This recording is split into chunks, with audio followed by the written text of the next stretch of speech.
Welcome to another episode of Beyond Beats and Culture. My name is Chase the Dark Sage, and I am your host today, here with my co-host, T. And we're here to bring you some more hip-hop goodness with some of the albums we're talking about, Nas's 30-year anniversary of Illmatic, some of the hip-hop or R&B adjacent inductees in the Rock and Roll Hall of Fame, and some more beef.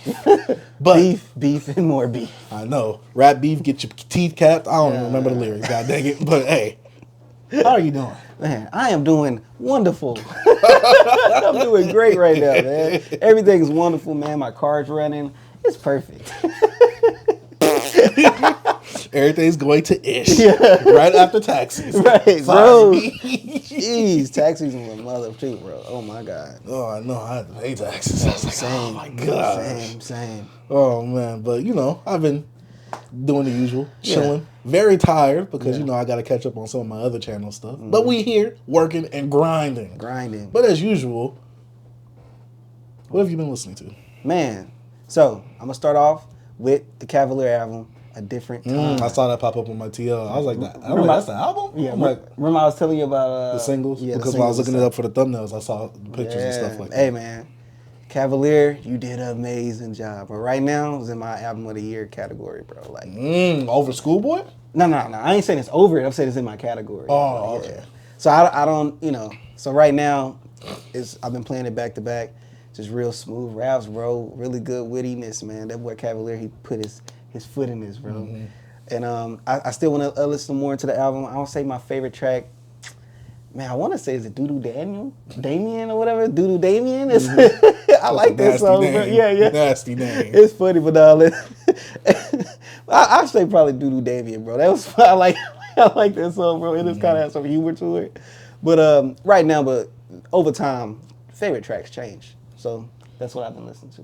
Who was an artist that you would recommend this to if you listen to said artists? Like, if you listen to Freddie Gibbs, you'll like a Benny the Butcher type Yeah. thing. So who would you say like as adjacent? Like, if you're a fan of this person, you'll like Cavalier. Cavalier is like a Pink Seafood. He's like a Quelle Chris. He runs it with him a lot. I think Quelle did some production on this album. So it's like a Saba Smino type thing, kind of? No. No, I'm talking about like if you like Saba, then you're gonna like probably Smino. Oh yeah, kind of. Like that. I thought you said I thought you said they sound like. No. Yeah, I got you.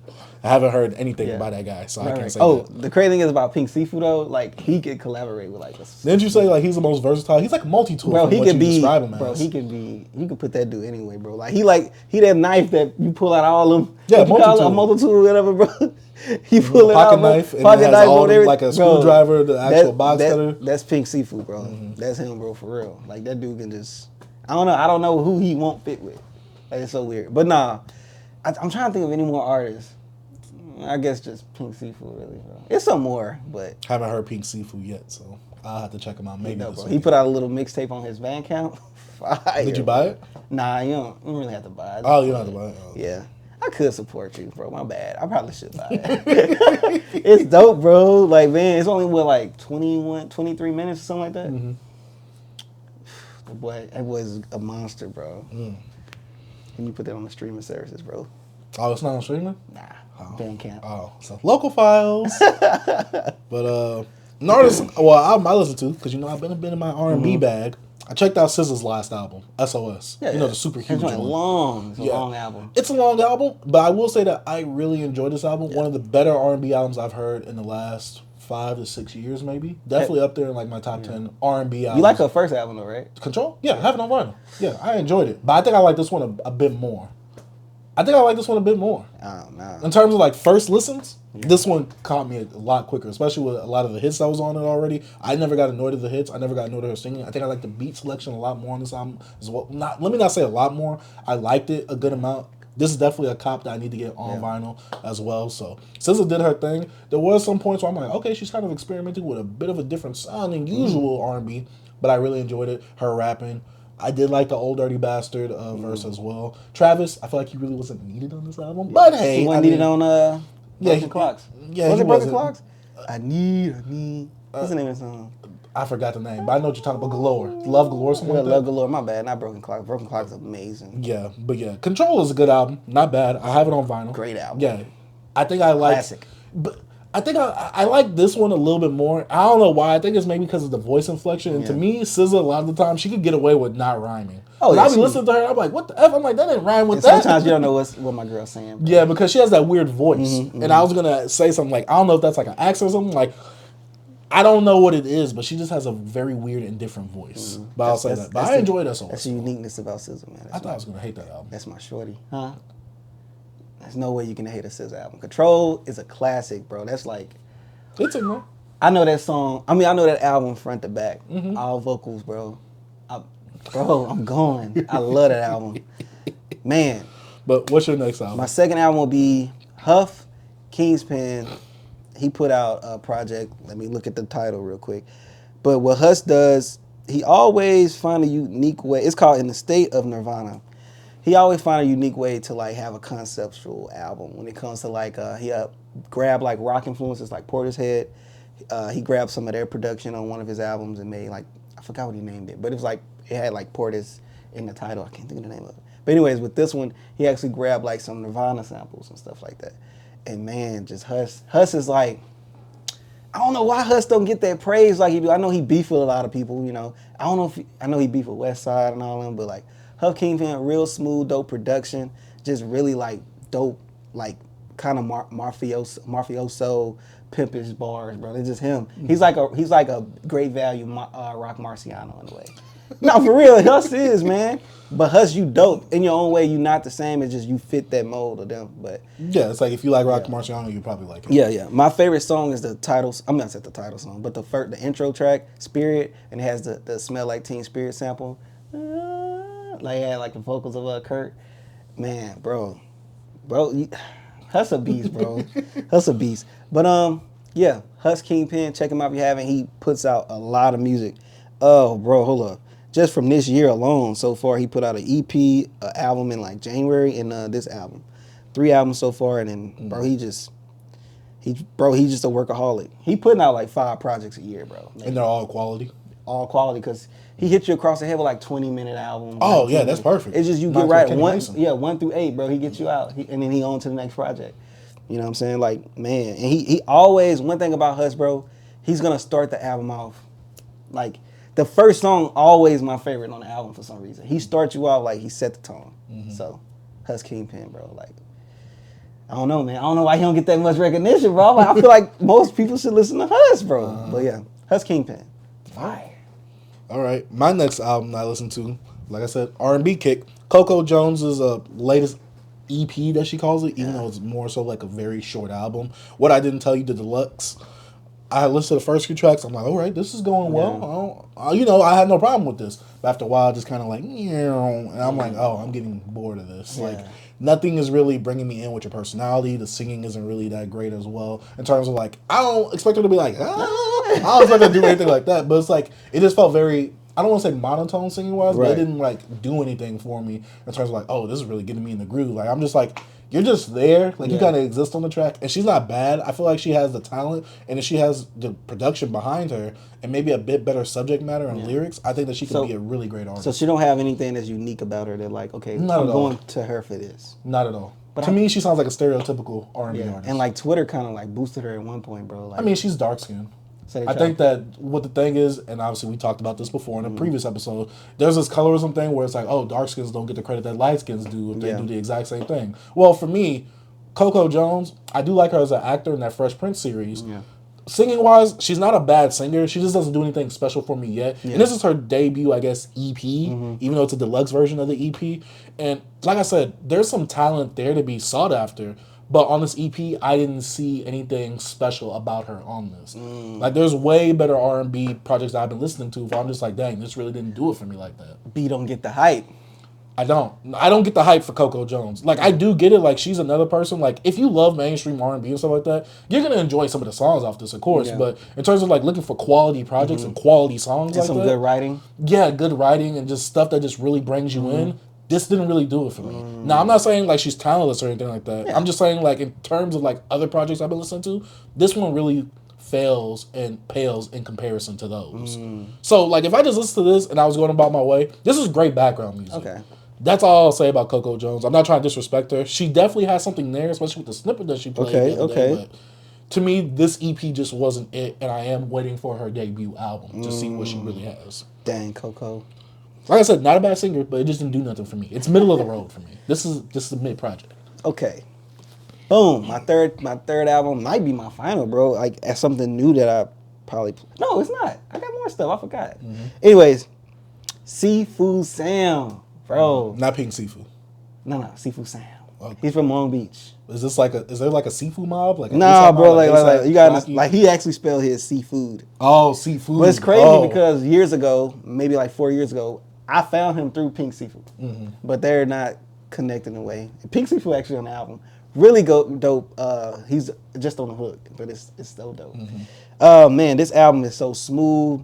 It has like neo soul vibes in a little bit. Like it's a rap album or he raps, but he has this smooth voice, bro, and he has like vocals, and the production is really dope. And I love the theme he has of this album, bro. And you could tell that it's just, to me, bro, it's like this album is just so black. You know what I'm saying? I like stuff like that, bro. But he's from Long Beach, really dope. He's like, he has this really good voice, and he just sounds so good on this production. And I'm trying to think, who would I say?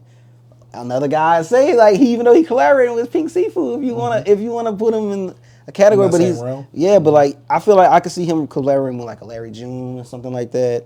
He's real smooth, bro. You know, California dude, you know how they are. Oh, yeah. But he has like features from a lot of guys, you know, I really don't even know like vocal performances like Goya, Gambana. I've heard the Goya person. Okay, Jay Yields, Reaper Mook. I guess these some guys that probably frequently like, you know, around his way, I guess with Ray Khalil.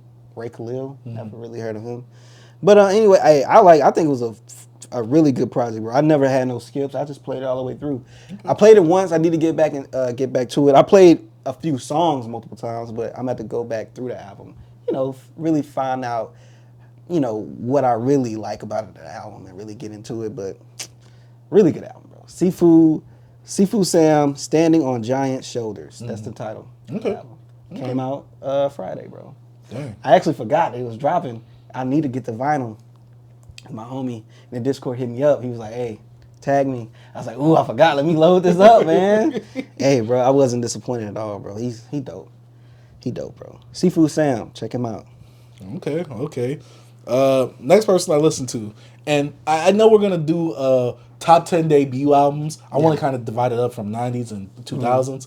And I was like, all right, let me go back to our hometown. Yeah. Had to listen to Mike Jones' debut album. Hey. I had to. I was like, all right, this is a good debut album. I remember this album, bro. Mike Jones, well, I'm not going to say he's the greatest rapper, but for that time and for what he represented, completely showed it in that album. There was like one or two songs that I didn't like. I was like, this kind of felt like, samey, or this could have been left off.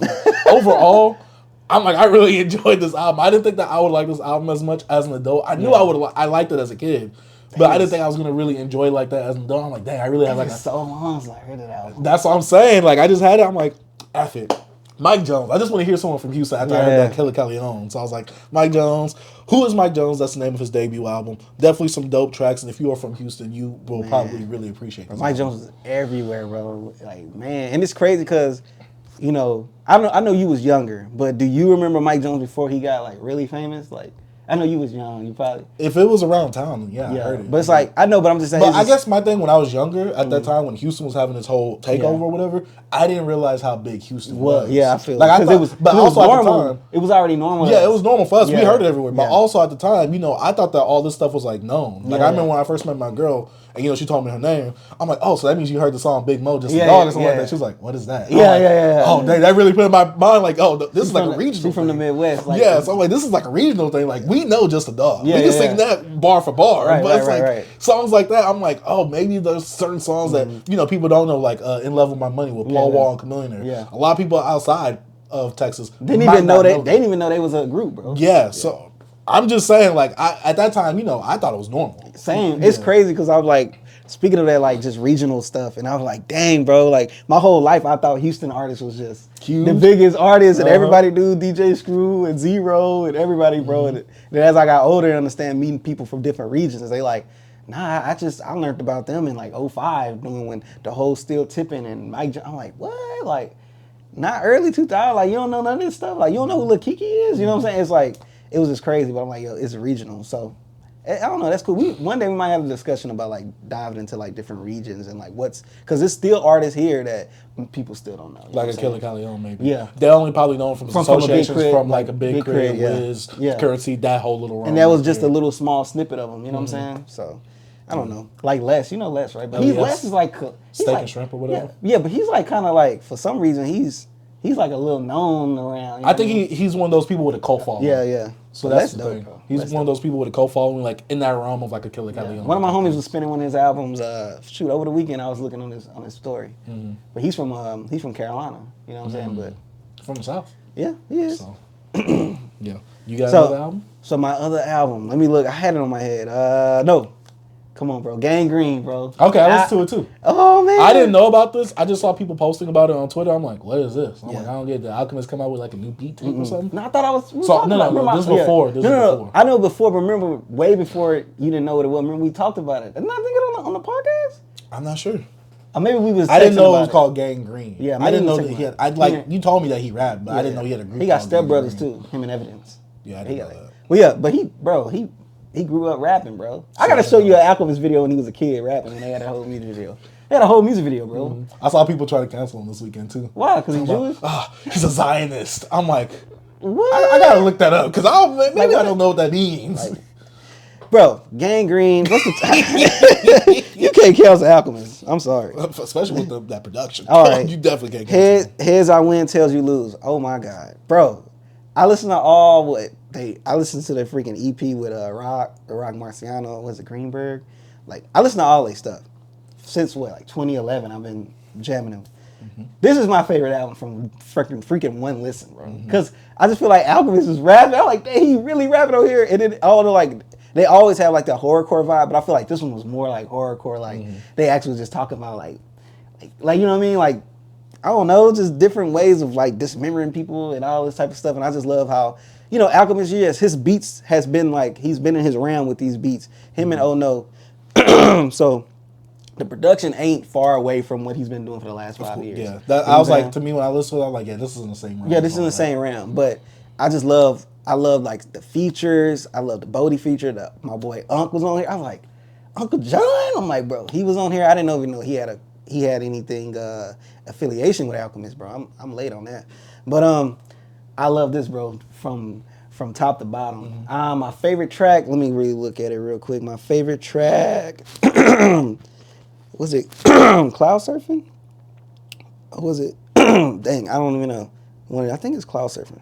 Anyways, fire, bro. All this is fire. I don't know if you say you talked about you was going to bring it up or you want to just talk about it now? Yeah, we can just talk about it now. And, you know, I listened to this. I didn't know who Gangrene was before this. You know, I had to get to the informant, the source right here about this because I was like, what is a Gangrene? Yeah. I'm thinking like, you know, Alchemist is the producer and this other dude is the rapper. Oh, yeah, speaking of that other dude, Oh No is Madlib's younger brother. Oh, yeah. Yeah. So he's a rapper, also a producer. as Yeah, well. oh yeah. So, yeah. So, does he have any producer credits on this? Yeah, I think so. I think he Okay. made some stuff, Because this kind of fills in the realm of like an Alchemist slash, not necessarily Madlib, but you can see touches of that there. It's mostly Alchemist. Like, if you listen to Alchemist projects, especially for the last like 3 to 4 years, you definitely are going to be very familiar with the sound on this album right here. Very good rapping as usual. Yeah. I think the thing with me with this album was like, I kept listening and I'm like, dang, like, because I've been such an Alchemist binge, I think I'm like, dang, like, you know, this is kind of sounding a bit samey to me. Yeah. But I'm like, it's not bad samey. It's like, it's still quality music. Yeah. I'm just like, dang, I've been listening to Alchemist back to back. I'm like, this is exactly what I would expect. Yeah. And it's not bad. Like I said, it's quality music. Yeah. I don't know. Maybe it's because I've been binging a lot of Alchemist within the past few weeks. So I was just like, not bad production. I could bump this album again. I wouldn't buy it on vinyl because I think there's other Alchemist projects I'd rather get before this one, like the Elephant Man's Bones and things like Yeah, that. that's just gonna be hard. Yeah. Is that the black one? Hey, I know, but shoot, if you go all the way back, bro, oh my God, I'd be mad that I didn't buy that. I'd be like, dog, why did I not buy that? Hey, Alchemist, he got that little, I don't know what it is with certain artists like an Alchemist, where they be having like limited edition, like, or the Obies or whatever, but they know that they fan base loves to buy and loves to support, which I do. I always have it's one thing I talk about this frequently with my guys and my record collecting friends is about how like, Alchemist, you my guy. I love you, bro. Oh. But you know he will force those records out there. He's gonna put out his AOC records and he's gonna He just, you know, he will oversaturate the game. But he's, what is that? The AOC records. What's that? That's his. Remember when we bought the Freddie Gibbs off his Bandcamp back in the day? When he used to have it was the Fetty? The Fetty, but with it was a different cover. The instrumental? Yeah, the instrumental, and he had a regular version, the plain version. But I'm just No, saying that was Record Store Day. No, Record Store Day was yellow. Yeah. But he had also a yellow and a purple instrumental and a yellow. Oh. Remember, we just was like, yeah, we're going to get the instrumentals, remember? Uh-huh. So I'm saying, he always do his, let's say if he do a collaboration with you, you going to drop yours, but he going to drop his LLC version as well. LLC, like his business. Records, yeah. Okay. And you know, my boy Al, I love you, bro. I understand you're a businessman. So you don't like the variants, basically, is what you're saying. Because it gets to a point where they oversaturate with multiple covers. They put it over here and it's over there. And you hate the fact that you have too many choices to choose go, from. and it's like, it's okay, just this is the one money. right Yeah, here. that's Boom. it. So it's kind of reminding me of his production right now. Mm-hmm. He's oversaturated with the same production. Even though it's dope, his Alchemist, but it's like... Yeah, it's good, but it's like, good. if you listen to a lot of Alchemists, this won't really do anything for you. Especially for the last 5 years, what he's been doing. But he still will... But he still put out dope It's stuff. quality. It's quality. It's definitely quality. He doesn't like have any slippage like that. But I could say this: it will get monotonous and boring. Yeah. If all you listen to is Alchemist, you'd be like, "Dang, like does this sound But not sound like that last one off that last album right there?" I don't listen to him all the time, like, you know, all day. But I listen to everything that he put out. You know what I'm saying? So that's all I really have to say. It kind of coincides with what he's doing with the records. You know what I'm saying? I mean, like I said, put the records out. I've been listening to the R&Bs to kind of break up like what I've been listening to with rap. That's why I've been trying to do that so that way I can get a little breather from everything. So yeah. Oh yeah, bro. I listen to. I'm only talking about hip hop. I ain't even got into like the rock stuff I listen to, like the other stuff. I just gonna. But you got. Oh, you want to go to yours and we'll I can go to mine. So I did a Her discography dive. I already listened to Her, the album itself. Yeah. I think it's a 5 out of 5 project, even though it's just a project of multiple EPs, just she all put together, compiled into remember, one. on SoundCloud. Yeah, and then the second one, I think the name of it is I Used to Know Her. She did the same exact formula with that. I did not like that album like that. She tried to test new sounds with it. She tried to do a Lauryn Hill thing with the intro track. I was like, all right, this is cool, but some of the new sounds that she went for, I'm like, I didn't really dig it. It's an all right album, but this definitely didn't move the needle for me when it comes to Her. But then I listened to her actual debut project where she made an album, like not just small little independent projects, then compiled it into a compilation. So back in my mind, I think it was a pretty good album. It definitely has that sound from her debut compilation project, and that's the sound I really like when it comes from her. She does have some mainstreamish sound in there as well, which I'm not mad at because for her, she does have her own unique sound. Yeah. But then she has that mainstream sound, and she sounds good on that Yeah, as well. she's talented too, bro. She plays instruments and everything. She's beautiful. Well, okay. I will say this. My only problem when it comes to her, too many tracks, too long of albums. Each of her projects are over an hour long. I'm sorry, when it comes to R&B in this day and age, we don't need that much music. You are oversaturating it. So I will say that she does have a few songs on each of these albums where I'm just like, could have left that off. Could have left that off. That didn't really do anything for me. And I get it. You might be trying to serve multiple markets, and then with the whole streaming thing, you want to have a lot of tracks, a lot of streams, a lot of album sales. Me, I'm just a quality person. Like, I'm just like, I want that quality music on there. Like, if you would have just cut like 4 tracks off, perfect album. Would be good. Yeah, but Her is definitely one of those juggernauts in the R&B game right now. Hey, Her, Brent Faiyaz, I gotta think of some other people. I saw you saw that picture that came. She came. Yeah. Thought she was Khalees, bro. Khalees been killing the game. Milkshake bringing all the boys. I'm a respectful man. All right, well, my next album is gonna. It's an EP. Actually got put on by this band by one of my guys in the Discord. It's called Toner, God's Hammer EP. It has like 6 tracks. Really, man. I know, like, when it comes to me with like instrumentation and like guitar riffs and all this type of stuff, I'm gonna be honest with you. I can't really break that stuff down. Yeah, neither can I. Yeah. If I knew the sounds better, I'd be able to. But I passed the music theory class in school. You know what I'm saying? I just still didn't care. Like, same. I did music history in college. Yeah, that's what I'm saying. I went to school for music. You know what I'm saying? I'm an audio engineer. I'm like officially. You know what I'm saying? Pro Tools certified. Engineer this podcast in Pro Tools. Hey, bro. So like, but this album, well, this EP, it gives you the form of like, kind of like surfer rock in a way. It kind of could feel like it could be in the punk scene.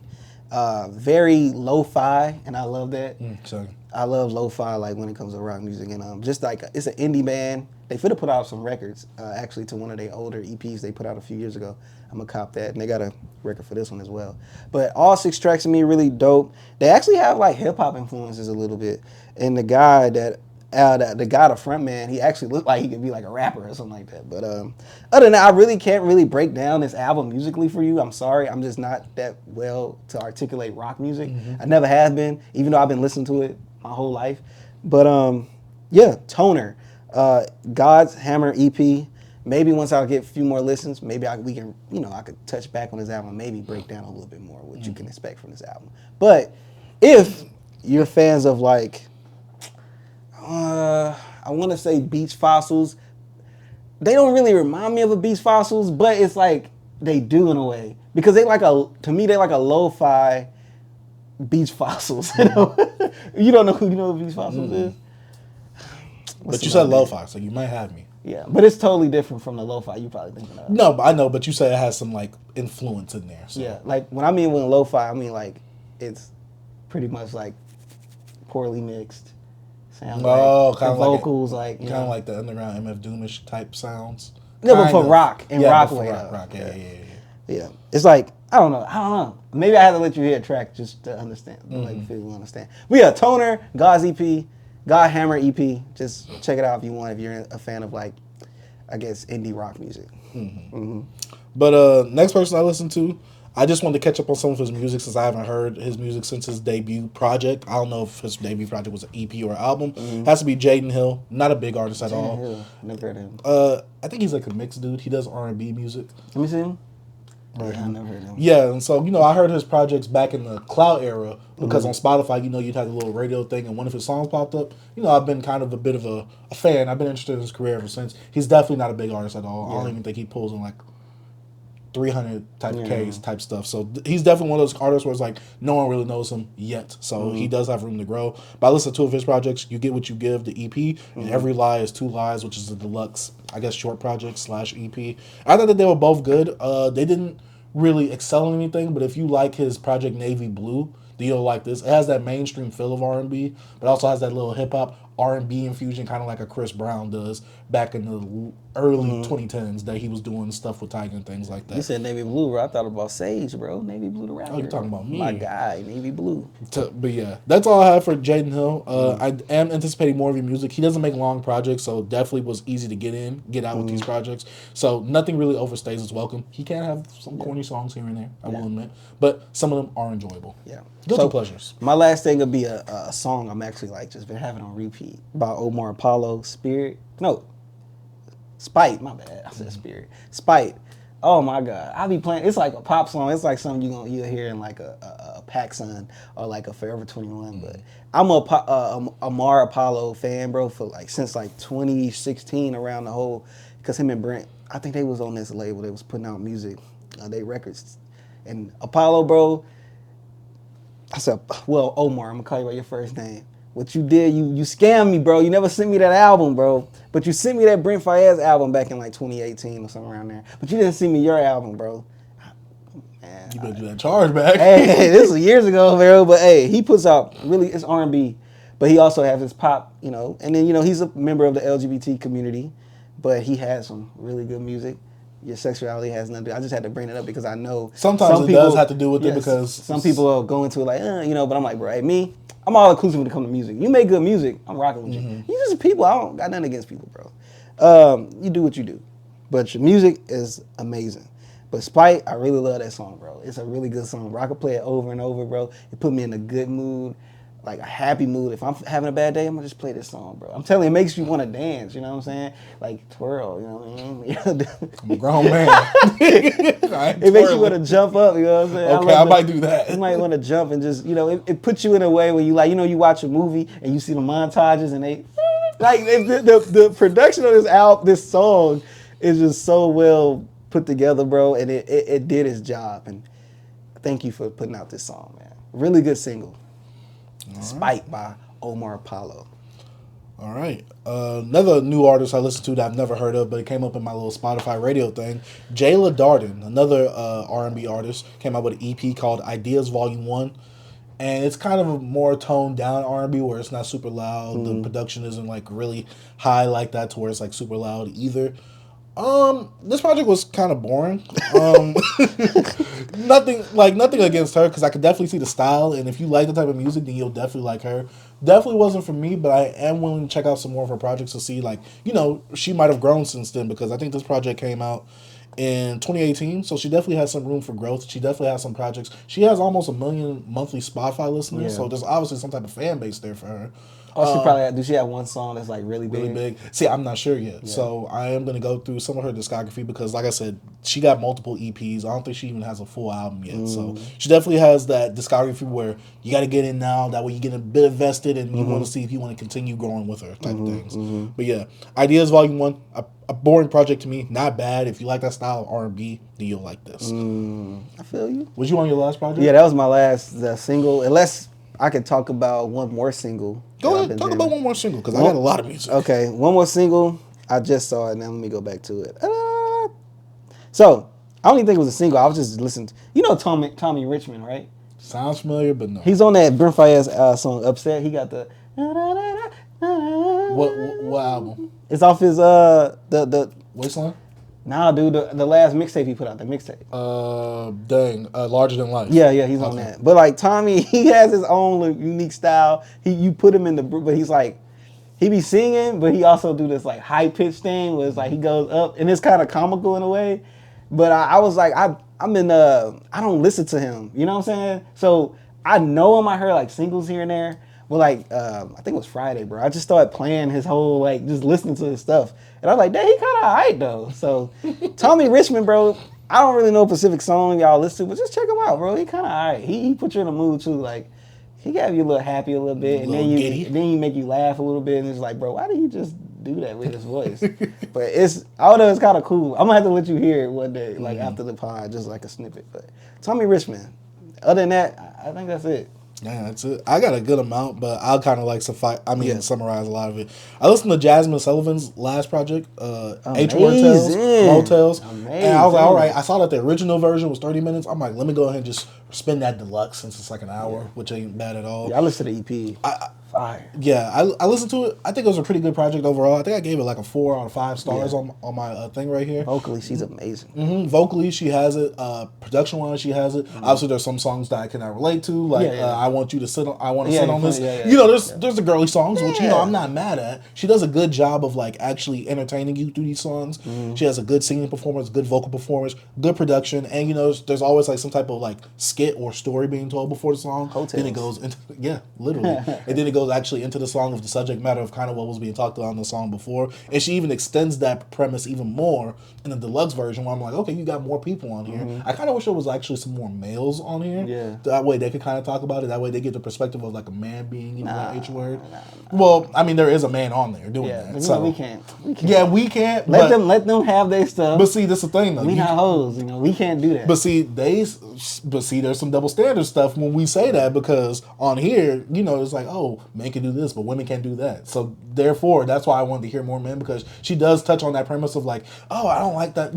That double standard shouldn't exist or whatever. Yeah. Like anyone could be that. So that's why I say that. Like if she would have just said, oh, only girls can be that, and she would have played into the double standard, I would have been cool with just only girls on here. Yeah, but she did bring another guy in here, which opened the door of like, dang, I kind of wish there was like another guy in here to kind of get that perspective kind of. Hey, I just want to hear hoes talk. You want to hear their tales? I want to hear their tales, bro. I just want to hear hotels. But yeah, overall, really good project, really solid project. I might have to get this one on vinyl because I don't have many R&B projects on vinyl. So I do want to grow out my R&B selection, especially the mainstream. My bag used to be crazy. I'm going to get back, bro. I'm going back with, oh man, my bag was crazy, bro. Another project I listened to was No Worries. Yes, Lord. Oh, you listened to the whole joint? Yeah, I listened to that because, that's why I was texting you about does this dude have like inspiration from, yeah. And so I listened to it. I think it's a good project, very solid project overall. I think the last like fourth of it, I want to say fourth because it wasn't as big as a third. I was like, it kind of got a bit boring to me because I kind of felt like it was the same stuff. But like you said, Anderson .Paak, he's on his pimp play stuff. Like, girl, you know I got a side. You know you can't F that up for me. It's like all the type of stuff. Like, girl, like I'm with my wife. I'm trying to find my next girlfriend right now. I'm like, Anderson .Paak, what are you doing right now? Hey, bro, that's Sway, bro. Come on, bro. No, there was some. He's in his bag. Very good production. Very good vocal performance. Yeah. Very, very entertaining lyrics as well. I don't know what it is with Anderson .Paak, but he has such a great personality when he's on tracks like this. And I think I like the production on this a lot more than his actual mainstream stuff. And I can see why this isn't as mainstream as his other stuff because that stuff is a bit more easier to get into. With this right here is like, Pimp Talk, bro. This is for the N-words. This is for the N-words. Strictly for the N-words. Hey, bro, be wildin', bro. Facts. I was like, all right, Anderson .Paak. I'm actually kind of excited for the new project. Wild Hard. So yeah, I think that one seems like it's gonna have a different like approach to it. Like the production to me sounds like it has a lot of '80s influences. See, I haven't listened to none of the singles. I'm just ready to be surprised when I go in that bad boy. What is it? That one single. Central, '86. Nah, I don't know where I've been. Him and her. It's on fire. Oh, I think it's called. Is it Daydreaming? As it seems. I think so. Off of Her's album. Nah, it's on. It's gonna be on the Knowledge album. It's gonna be on the Wild Worry. Wild Lord album. My bad, I'm mixing the stuff. Yeah, I know what you meant. Man, I love them guys, bro. Cause I remember the EP, so I'm like Cause I've been a Knowledge fan since like. I remember. Hood Dreams. All that, bro. Yeah, that's like I remember that. I was like, what man, the heck is this? Why has he got an accent where his I've been jamming Knowledge since 2012, like Knowledge. I used to be on his band camp. Still. I should make beats based off him, bro. Like I find, he did this sample, bro. Like I'm like, let me grab this. But it's another guy. I can't think of his name. That he was like before Knowledge, and then the Knowledge. I can't think of his name. But I used to remember all this stuff, bro. But I'm old now. Can't remember. We know. Yeah. Anything else?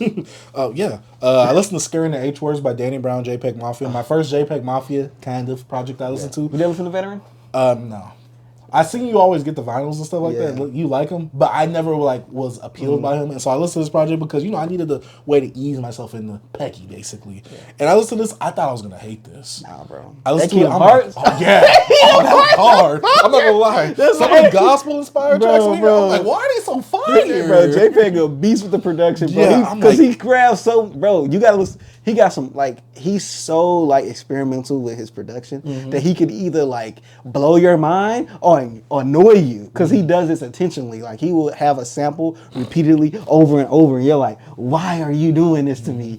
And I want to take it off, but it's so good, but it's JPEG is a genius, bro. Yeah, I enjoyed this project. Danny Brown obviously gave a good performance. JPEG, this was my first time really hearing him rap. He did an all right performance as well. Then I listened to Scaring the H Words, the DLC pack. 5 out of 5 there. I was like, all right, you gave me a little 4-piece. Yeah. And the 4-piece, I was eating real good off of that. So yeah, Scaring the H Words, definitely recommend it. Definitely got to give it a few more listens. Yeah. Just had a little variant come out for the RSD, so I don't know about picking that up because I need XXX in my collection first. But I got that. I know, lucky bastard. Next artist I dug into, some of his discography because he is getting some VMP represses. Young Thug. Listen to Barter 6, Jeffrey, Beautiful Thugger Girls. It's so much fun. Barter 6, a lot of people love this project. I liked it when it first came out as well. To me, this didn't age well for me like that. I get where Thug was right here. Yeah. I don't think that this is the project that everybody likes to hype it up to be, especially when we have an album like So Much Fun, which I think is a 10 out of 10 project for Young Thug. Or Young Thug. I like So Much Fun. 10 out of 10 for him. It's so top heavy to me. I think the thing is because Young Thug isn't the main focus on the album, and because he does this thing where it's how he talks about how if he was Kanye, he platformed a lot of these people that are up and coming or put a lot of his friends on there. To me, that's what So Much Fun is, and So Much Fun embodies that premise to me so well that I'm just like, all right, I really enjoy this. I don't know why, I just really love So Much. So Much Fun is the one album with Young Thug. A lot of them other ones, I was like, all right, I'm a bit rocky on this. But So Much Fun to me, I'm just like, yeah, I like that. I like that. I like that. I like that too. There's no track on there where I get it that you can say it's top heavy and a bit too long. It is a little bit above an hour. But I still enjoy So Much Fun, and I liked all the tracks on there. Is there some skips on there? Of course, there's going to be some skips on the album that's over an hour long. But I think that overall, it was a very fun time. I did enjoy Business is Business when that came out too. Beautiful Thugger Girls had a lot of country influence as well in there. There are some stuff in there where I'm just like, the Snoop Dogg and Lil Durk song, could have cut that out. There's some other songs that could have been cut out as well, but overall, that was a really solid project. Now, Jeffrey. one of Thug's best projects as well. Definitely top 5 of his discography as well. There's just like 10 tracks. Thug was eating not too much room Yeah, I remember for failure when on that came out, bro. Everybody was eating that album up, bro. I was like, I don't care about Jeffrey, bro. Jeffrey is so good though. Like I can understand you say that about Barter 6, which I really don't get the hype for that one. Yeah, I never cared for Barter 6. Yeah. But yeah, Young Thug, definitely cannot wait for those VMP repressings of these albums because I need that Barter 6 for my blog era collection of vinyls. I need that. Next album listen to, well, re-listen to, because of the internet. I don't know why. I was in a Childish Gambino mood. I re-downloaded Royalty. The snippet they put out? Him and Kanye? I haven't heard it yet because I was like, dang, I forgot to listen to it for the pod. Ye sound like Ye on there. Someone said, how many years ago was this? Because it's definitely Kanye now. But yeah, listen to Because of the Internet, still a phenomenal project. I need to read the credits or like the storyboard or whatever. I used to, I had all that stuff. I got the vinyl too. I got it for $10 off Amazon. Yeah. But yeah, Because of the Internet, great rapping, great production. Definitely love the premise of it as well. It has a screenplay? I think it does. Yeah. You got the thick one? Yeah. Yeah, it comes with a screenplay. Yeah. I need to read that. I sold that track. I have, man. But they repressed it. But no screenplay, though. See, I got to see if mine has that. I'm not sure. Yeah. Next project I listened to, and I don't know why I didn't listen to this when it's dropped. Kenny Mason's 9. I thought you listened to it. I listened to 6. 6 was out. 9 was out yet. Fire. Dog. Kenny Mason don't miss. He does not miss. And he put a lot more of the rock influence on this album. I don't know what it is with his little number series that he has going on. Either way, Kenny Mason don't miss me. I don't know what it is with Kenny Mason. He played some of the rock songs. I'll be going back. I'll be going. I was eating this one up, B. I was running this one back 20 to 30 minutes too. V's feature on there. Oh yeah, V's. I'm like Kenny Mason, Tori Moy. Yeah, Tori Moy. Yeah, Tori Chad, Moy. What's up, man? Yeah, man. Kenny Mason. I don't know. I'm afraid that when he does come out with an album, I think I'm going to be tired of it because he's giving me these short projects right here that's just very digestible, very quick. I was like, man, like I'm in there, I'm out of there, and I'm just like, dang, so much replay like value. He put out an album, but it's like I don't think he's gonna like. If he put out another album, it's gonna be like 14, 13 tracks, bro. I think he knows what he's doing. Kenny, bro. Yeah, Kenny is doing his thing on here. He don't get that recognition he need, bro. No, he don't. Like I said, he was the person who I thought Tizo Touchdown was gonna be. Jumping in is so fire, bro. Jumping in. Dog, the rock songs. I think I like the rock songs on here. Oh, yeah, they ready. Oh my god. What's that one? I was playing it. Money or Dollar Sign? Money Sign, something like that. I'm like, man, this is bombs. Yeah, bro. I'm not a rock person, but if you give me this type of rock music, hey, I'm in there. Kitty's dope, bro. He is so good, man. He does not miss. 5 out of 5 project for me. And then last project I listened to because I haven't heard it and I just wanted to see because I thought she was an R&B artist. I was rudely awakened when I heard that first track. Heaven Knows by Pink Pantheress. Oh, I think that's how you say it. Bro. I really like the album. I think I had to look it up. It's like pop and bass or something like that, or bass and pop. I thought that she was an R&B artist based off of The Boy's a Liar Part 2 of Ice Spice on it. I listened to the album. I'm like, this is the type of pop that you would hear when you're playing Dance Revolution. I enjoy it still, which is so funny because I can just imagine me doing the little steps or whatever. I'll never forget like 2 or 3 years ago, bro. I was in Pink Panthers. My girl like, who is this? What's all? I'm like, bro, you asleep. Watch. Yeah, I heard Pink Panthers a few years ago as well. I think 2019 maybe. Yeah, I think 2020. I think it was 2021. No, not 20. Yeah, 2021. I think around when TikTok was starting to get popular. That's why I first heard her, and I was like, all right. She put out that one EP. I can't think of the name of it, bro. But her in front of that, Pink. I love her, bro. I still Pink. And the one thing I love about her, no sex appeal like that in terms of like in her music. Like it's not like the main focus. I'm like, thank you. She does not have to rely on that. She just relies on making good music, and that's what I love with these artists right here. Oh man. That project was so good, so fun. I had to run some of it back today when I was filming a video. Man, I never expect you to like a Pink Panthers, B. I like Pink Panthers, the songs that I heard from her before. Yeah. I love that song. That's what it's so hard. Hey, Pink Panthers, I am waiting for another album from her. I'm like, yes, this album was short, sweet, got in, got out. I'm going to send you some bass type. Poppin' bass? Like techno, some stuff. Yeah, send me some stuff like that. Cause I'm gonna send you something different though. It's like it's not like it's no really much vocals, but it's the. Oh no, see, I like that because like I said, this sounds like. You ever heard of High Tech? The producer? Nah, bro. High Tech. It's a group. They from Detroit. Not HITEK, right? Nah. No. HITECK. I mean CH. No, like literally High Tech. No. Yeah. But yeah, overall, like I said, this sounds like Dance Dance Revolution music. I was here for it. And I forgot I was been singing you these two girls. They rap in one rap, one producer. They called Air. Yeah, I forgot to sing. I haven't heard of them either. Yeah. But yeah. Really, Overall, like electronic, all production all over the place. I just want to let you hear something different. Yeah. Expand that ear a little bit. yeah, I'm getting a bit older. Look, I'm an old head, as I've been told. Yeah. I need to be able to tell these whippersnappers. Oh my God, you gotta tell the whippersnappers. I gotta get on my elitist bag now. Yeah. That's about it for what I've been jamming since the last podcast. But let's go ahead and get into the news topic or portion of the podcast. We only got one thing. Yeah. A Tribe Called Quest and Mary J. Blige get inducted into the Rock and Roll Hall of Fame. Black excellence right there. Hey. This is what's good for the culture. Even though I feel like Mary J. Blige should have been in there. Yeah. And a lot of people's like, well, we know who she's not going to talk about in her acceptance speech. What, her husband? Diddy. Oh. He always makes us Oh my God, bro. Hey, man, she got to bring up Puffy, man. No, she's not going to bring up nothing about it. Hey, man, this is dope. Especially Tribe, like my favorite, like some of my biggest influences, man, when it comes to Tribe. And I love Mary J, bro. Come on. Queen of hip hop and R&B, bro. Like that her first album is a classic, bro. Come on, man. That My Story and all that, the samples, it changed hip hop and it changed music, bro. Like just merging these two genres together, just come on, bro. It was what's it called, genre bending, you know what I'm saying? But man, amazing. This is dope. I'm proud of them, happy for them. Probably a little too late. But. Yeah, I think this is a bit far too late for having this happen. They should, artists and groups like them should have been in there. Yeah. But I know it's so many artists. Yeah, there's definitely so many artists, and I'm pretty sure there's a lot of white people that are going to get in there before them because those genres are a lot older than rap and R&B. Well, rap.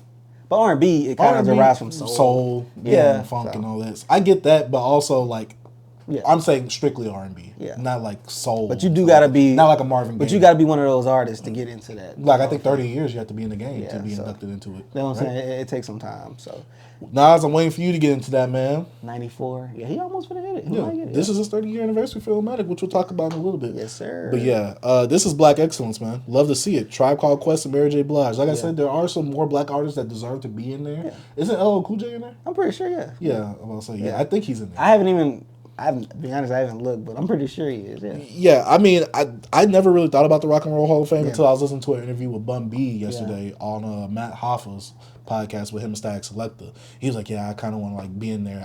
He's like, I just want to be nominated. He said, if I'm nominated and I don't get it in there, I'm cool with that. And I'm like, And then literally news about Tribe and Mary J getting they might get it probably later. UGK probably as a whole. You think so? They might get nominated. Yeah, you never know. I can see it. I want it to happen. I cannot see it though. Yeah, I can see it. UGK Outkast. I would love that. I would love that. But that's like a fever dream for me. Because it's in Tennessee, right? I'm not sure. The Hall of Fame, or is that's Rock and Roll Hall of Fame, or is that in Cleveland? I'm not sure. One of them. Ohio, one of them. Hey, congratulations. I just never really look at it. Yeah, I never looked at it either, but, it was the only piece of news that we could really put on the pod. So I wanted to put something I'm pretty sure some more stuff. There really hasn't been much crazy happening besides been beef. Kanye doing stuff, which we'll talk about later. Yeah. But I wanted to put something positive. Yeah, absolutely. That's positive, bro. This is good for the culture. Yeah, facts. Nothing bad for the culture unless you want to talk about that one girl earlier today on Twitter. The one that says like, if we're just like meeting each other or texting each other on these apps or whatever, and you ask me what do I do for fun, instant block or something like that. What? Yeah, I'm like, dog, you got more quotes than you do likes. Yeah, I ain't been on Twitter today, bro. I've been on Twitter. I be on Twitter every day. I do too, but today, with my situation, I haven't. I understand for you. Trust me, if you would have read that would have got your mind on that real quick. But yeah, that's about it for hip hop news. Shout out to Mary J. Blige and A Tribe Called Quest. Definitely huge influences on what we have today in the culture. Right. R.I.P. Fife. Yeah, big R.I.P. for that one. Hey, help get little brother back together too. So I guess help them form and help them get back together. Yeah. G saying was him passing was like yeah, they got back there. It was like, that's my brother. Yeah. I'm like, damn. You never know what can happen, bro. Exactly. Which really, really sucks. It sucks, bro. So yeah. On to the music portion of the podcast itself. There was no segue in that. I'm sorry.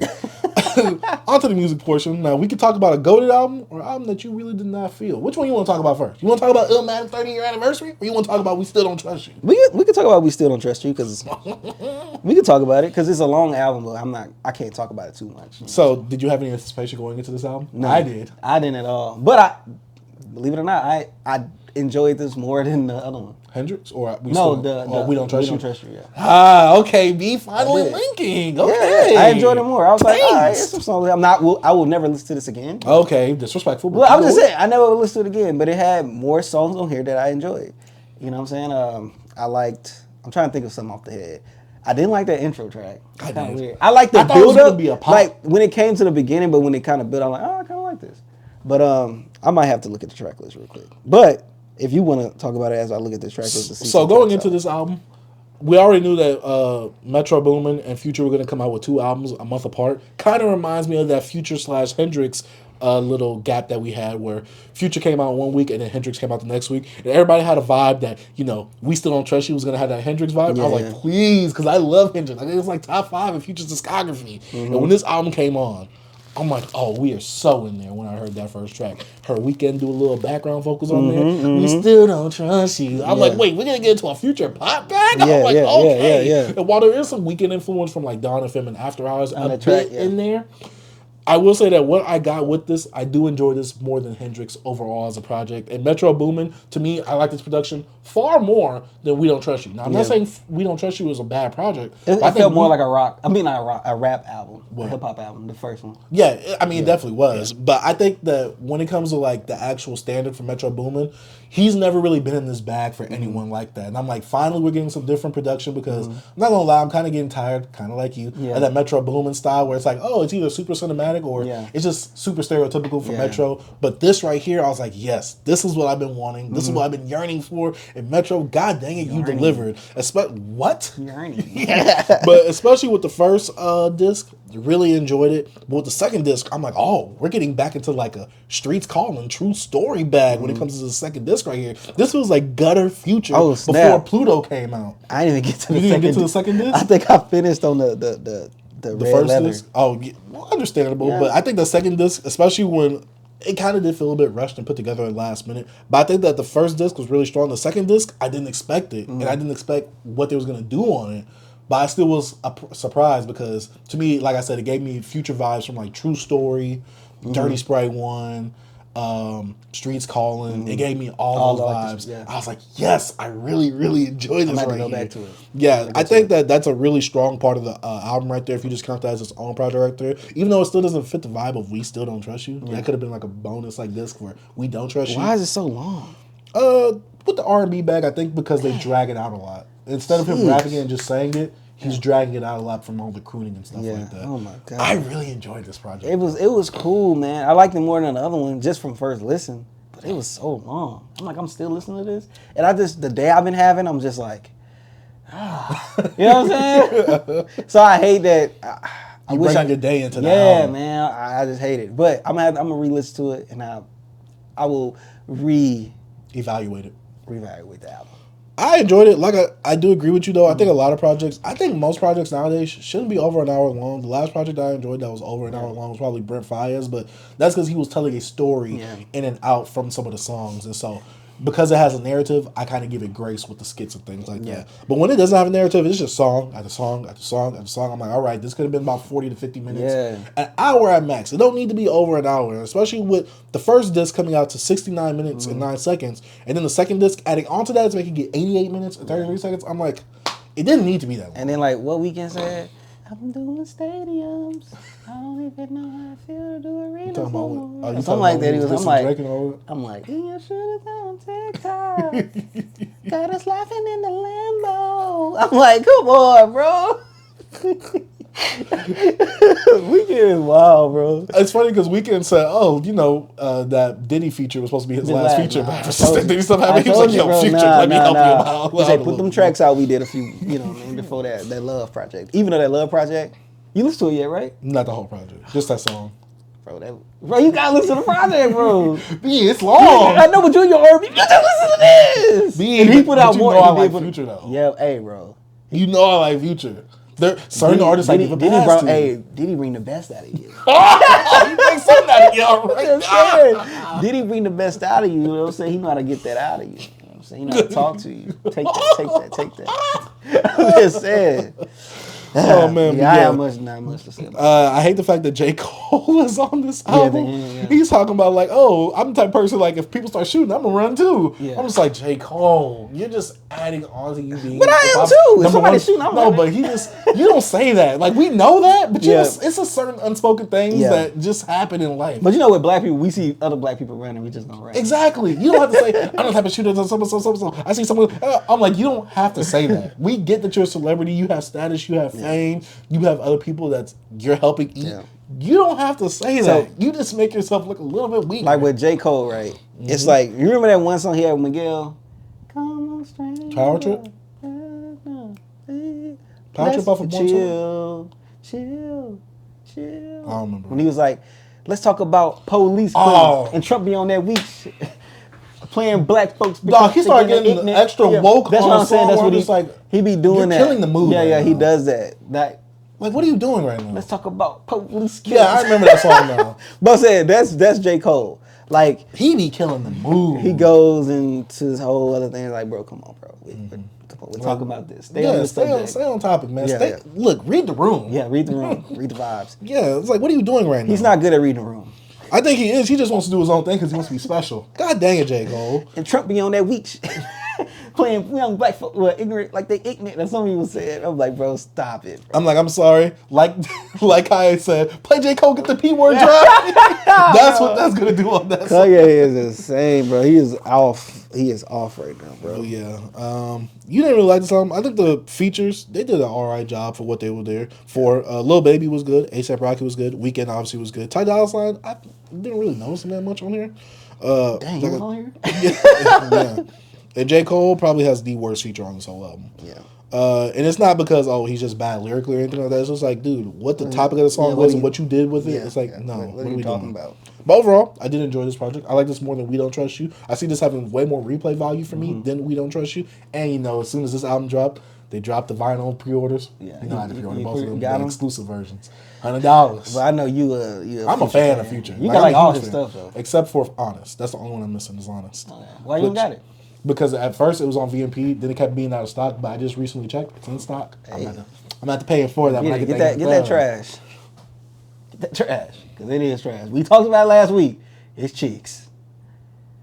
R.I.P. Rico Wade. Yeah, R.I.P. Rico Wade. I don't want to say anything bad about Honest, but he's not wrong. I'll say that. Yeah. But yeah, We Still Don't Trust You. Pretty good project for me. A project that he's probably never ever going to revisit. And that's all right. That's where we're differing in our music taste right now.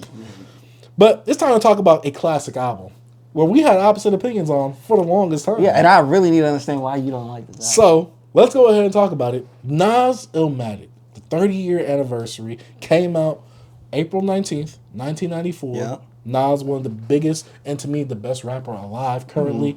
Nas is a influential, prolific rapper when it comes to hip hop as a whole. Some people don't, really acknowledge what Nas has done for the culture, and that's all right. No, not me. I never done that. You're not acknowledging what Illmatic did for the culture, though. I never did that. I just never liked Illmatic. So let's go ahead and get into this. When it comes to this album, I listened to this like in middle school. So, you had to go and on the internet, you see most influential albums or top 10 hip hop albums of all time. I saw Illmatic on there, and obviously Nas has one of the most iconic album covers with the baby staring over the city. And he ain't got no edge up or nothing like that. Yeah, he's looking a bit dusty, kind of like this album was. He got that album cover. It was off an older album. It was can't think of the name of the album. I'm sorry, but keep going. My bad. But yeah, this is an album that people say, is this better than Ready to Die? And which one would you rather listen to, Illmatic or Ready to Die? One of the best hip hop debuts of all time. And back then in that camp, I would have said Ready to Die because wow, listening to this album first growing up, I did not like this. Yeah. I did not see the appeal. And like I said, this was like middle school days. And I was like, I don't like this at all. But I also never liked any type of 90s hip hop back then. There's some 90s hip hop now that I really like and appreciate. But man, it took this year for Illmatic to really grow on me as an adult because it took a long time for me to actually go back to Illmatic. Because I'm just like, I do not like the production. I do not like the sound of it. I think the number one problem I had with Illmatic It's because I always listen to it in the car. Yeah. One time I was editing, I'm like, let me throw on Illmatic because I got to see what's wrong with this. And for me, there's certain music that you bump in the car. You don't bump in the car, you bump in your headphones. You might bump when you go into the gym. You might just bump on a record player. And this is one of those albums to me that, because I now have a fonder appreciation for it, and I actually do like the production on it a bit more because I am older. I do got that ear now, got that older head ear. It's like when you just hit a certain age, certain production just clicks with you, man. And so when it comes to this album, I really do like it. I enjoy this album. This isn't one of my favorite Nas albums. I prefer It Was Written. I'm Amazing not saying album. it's better. Amazing album. Yeah, both are great albums. Illmatic. So, we'll talk. But Illmatic is one of those albums that I really never liked until this year. And Like, what do you not like about it? The production a lot. The very boring, monotonous flows to me. At the time, you gotta think. I'm talking about now. What do you like? All right. Oh, what do I like about it now? No, I like it. So now. everything changed. Yes, everything changed, especially with the whole Nas re-listen. Because like I said, I listen to Illmatic a lot. And sometimes I would just like not listen to the beat. I'll just look at the lyrics. I'm like, oh man, the way he's rhyming, the way he's going at it. Because like I said, sometimes in the car, because it just sounds boring. Like they don't bump or anything like that. Bro. In the car. In the car, I'm bumping Illmatic. And guess what? Premier got a lot of better beats on other Later projects stuff, than he does on the beats that he has on this project. And so, just like he does on the newest Nas song too. But nah, that production. no, I'm saying he has better production than that. Than the Oh ones- yeah. Yeah, some of the production he gives him Nas, I'm like, he has better production for other people, Yeah. which I'm just like, that's kind of disrespectful. We're gonna see what they're gonna do with this album. Yeah, I can't wait to talk about that. But things I didn't like about this album, I didn't like his rapping style. Okay. Like it just kind of felt like boring because there was no personality in it to me at the time. You know what I'm saying? Nas to me was always a boring rapper for me growing up until I heard Entitled. So have you heard his like what set him off? You heard Live at the Barbecue. Like he started this album off with Live at the Barbecue in the background, with him being like, "I went for hell for snuffing Jesus" at like 16 years old. Like on the album? Yeah, Like it started in the intro track. Oh, and when they the talk train into tracks is back. going and Yeah, stuff like it's in that? the back. Mm-hmm. Like, so have you ever heard that song, but actually Live from the Barbecue song? I probably have to actually hear it to know. But I'm just saying, this album is 17, 19, 16, like 16 through like 19, his age, and just, come on, how you feel? Keep going. No, I enjoy this album now. Yeah. But back then, it's like, this is not an album that I would listen to in the car. Yeah. And a lot of times I listen to music in the car because when I'm here, I'm usually editing and I need to hear what I'm doing. But on the in a computer. New York state of mind, with the words he's spitting from the production, Like I said, it didn't make you feel like you was in New York. I did feel never like that. forget my feeling. I feel when like heard that song the first as an time. older person. When I was younger, I'm just like, why is all this noise? Bro, when I why is was all this younger, noise in I here? felt it. When I was a kid, I felt it. Like, But when I see, first heard this. you gotta think as a kid, especially in the middle school, you gotta think I wasn't on this type of music. I was heavy on the Gucci. You remember how big I on know. Gucci? Yeah, I all was. the Gucci To me, mixtapes. top 10 artists for no me. pen, no pad. Yeah, exactly, man. No writing on the wall. Top 10 artists for me in terms of like my favorite artists. Yeah. I'm about to say not best. Top 10. Insane. I know. Yeah, but when it comes to that, you gotta think the production style, even though it was in the 90s, style wise still, Nas was nowhere near trap music. And trap music was the one thing I really loved growing up. The rappers, I'm like flipping with the funky rhythm. I be kicking musicians' infliction, composition of pain. I'm like the Scarface sniffing cocaine, holding M16. See what the pen I'm extreme. Bro, it's just insane, bro. Come on, bro. No, Nas is spitting. Like I said, it took a while because I had to look at the lyrics. Bro, besides him the beat. starting the album, like, at the intro and then going to New York State of Mind is just so beautiful, bro. I think he takes what Rakim did in terms of like the entire rhyme schemes and stuff like that. Took it to a whole new level on Illmatic. Yeah. Like, I'm like, geez, the way that he could paint a picture with Bro, his words. and I just felt it's like time to start the revolution, catch a body head from Houston. Once they caught us off guard, the Mac 10 was in the grass. I ran like a cheetah with thoughts of an assassin. Come on, bro. Pick the Mac up, told the brothers back up the Mac spit. Lead was hitting niggas in one ran, I made them backflip. Like, it just, man, Nas was insane. This is a kid, bro. Like, oh my God, like the production's amazing. Like, I'll never forget listening to this song for the first time. I'm like, cause my introduction to Nas, I'm a young guy. My introduction is all I need is one mic. But like, who world is this? But what was the world is yours? What's the other song with him and Lauryn Hill? If I rule the world, Off of all It Was that I know I can be what I want. My introduction to Nas in terms of like when I was getting into hip hop like heavily was Untitled. Yeah, Untitled. Yeah. Like I've heard Nas before, Yeah. but he never really had like a big radio hit down here. Like but I'm going like me. I grew up always watching all the music videos. So like me getting to Nas was like I know I can be what I want to be and is if I rule the world type. It was written Nas pretty much, but which is a go down. Yeah. So then once like I got like in middle school or like a little bit of like freshman year more, I can dive more into like I can go pick this stuff. This is what I like, and getting and hearing like going to go get the album and just playing it for myself. Like this album just stuck out to me. It shows me like I feel why this album is this album, bro. Like. I know people want to knock on him by production, but the production on this album is not bad. No, it's not. It's really good, and just lyrically, bro. He was insane at this age. It's like what he was doing, bro. Like what this album, what this album means, bro, and just going to the history of just the Live at the Barbecue and with like Large Professor like putting this dude on, and like this guy becoming one of the greatest MCs ever. Just. I don't know, bro. It's like I hate that I feel like Nas should be, even with his monthly listeners, bro. Like he's like 10 million. Yeah, bro. He's like amazing. Like he also has like mainstream. He has that not appeal, but he has the main. Everybody know who Nas is, but I feel like his popularity is not what it should be. I feel like his numbers, feel like relevancy. Yeah, I feel like his numbers don't reflect the career, the work. You know what I'm saying? I agree. So I'm like, damn. But that's because I feel like he doesn't have radio or mainstream appeal like a Jay-Z does. Jay-Z has some huge hits growing up. Most definitely. Nas did not compared to Jay-Z. And that's one of those things where it's like Jay-Z's going to give you those hits, but he's not better lyrically than Nas to me. Yeah, no. But Nas, he's better lyrically, but to me, he cannot craft a song like Jay-Z. Like a song is it's like the new age of like Kendrick and Drake. But Kendrick just had those radio hits and Nas didn't. Yeah, exactly. Yeah. Exactly my point. So it's one of those things where it's like Nas, I get exactly where you're going at, but I can see why. Yeah. Because I can see it too. I tried to put my girl on Nas. She says he's boring. Yeah. And I can see why. Because I told you, Illmatic, I don't like Nas Illmatic like that back then. Yeah. I enjoy it now, and I appreciate it a lot more as a grown-up and looking back at Nas's catalog, especially doing the whole re-listen and listen to the first time through that I did a few months ago. I have a bigger appreciation. I do prefer his King Disease and Magic series a bit more in terms of like runs for albums. What run that you love from Nas where he's like, oh, back to back to back to back to back? What 3 album run do you think? No. You're talking about a run. I don't. You know me. I don't really do the run conversation, bro.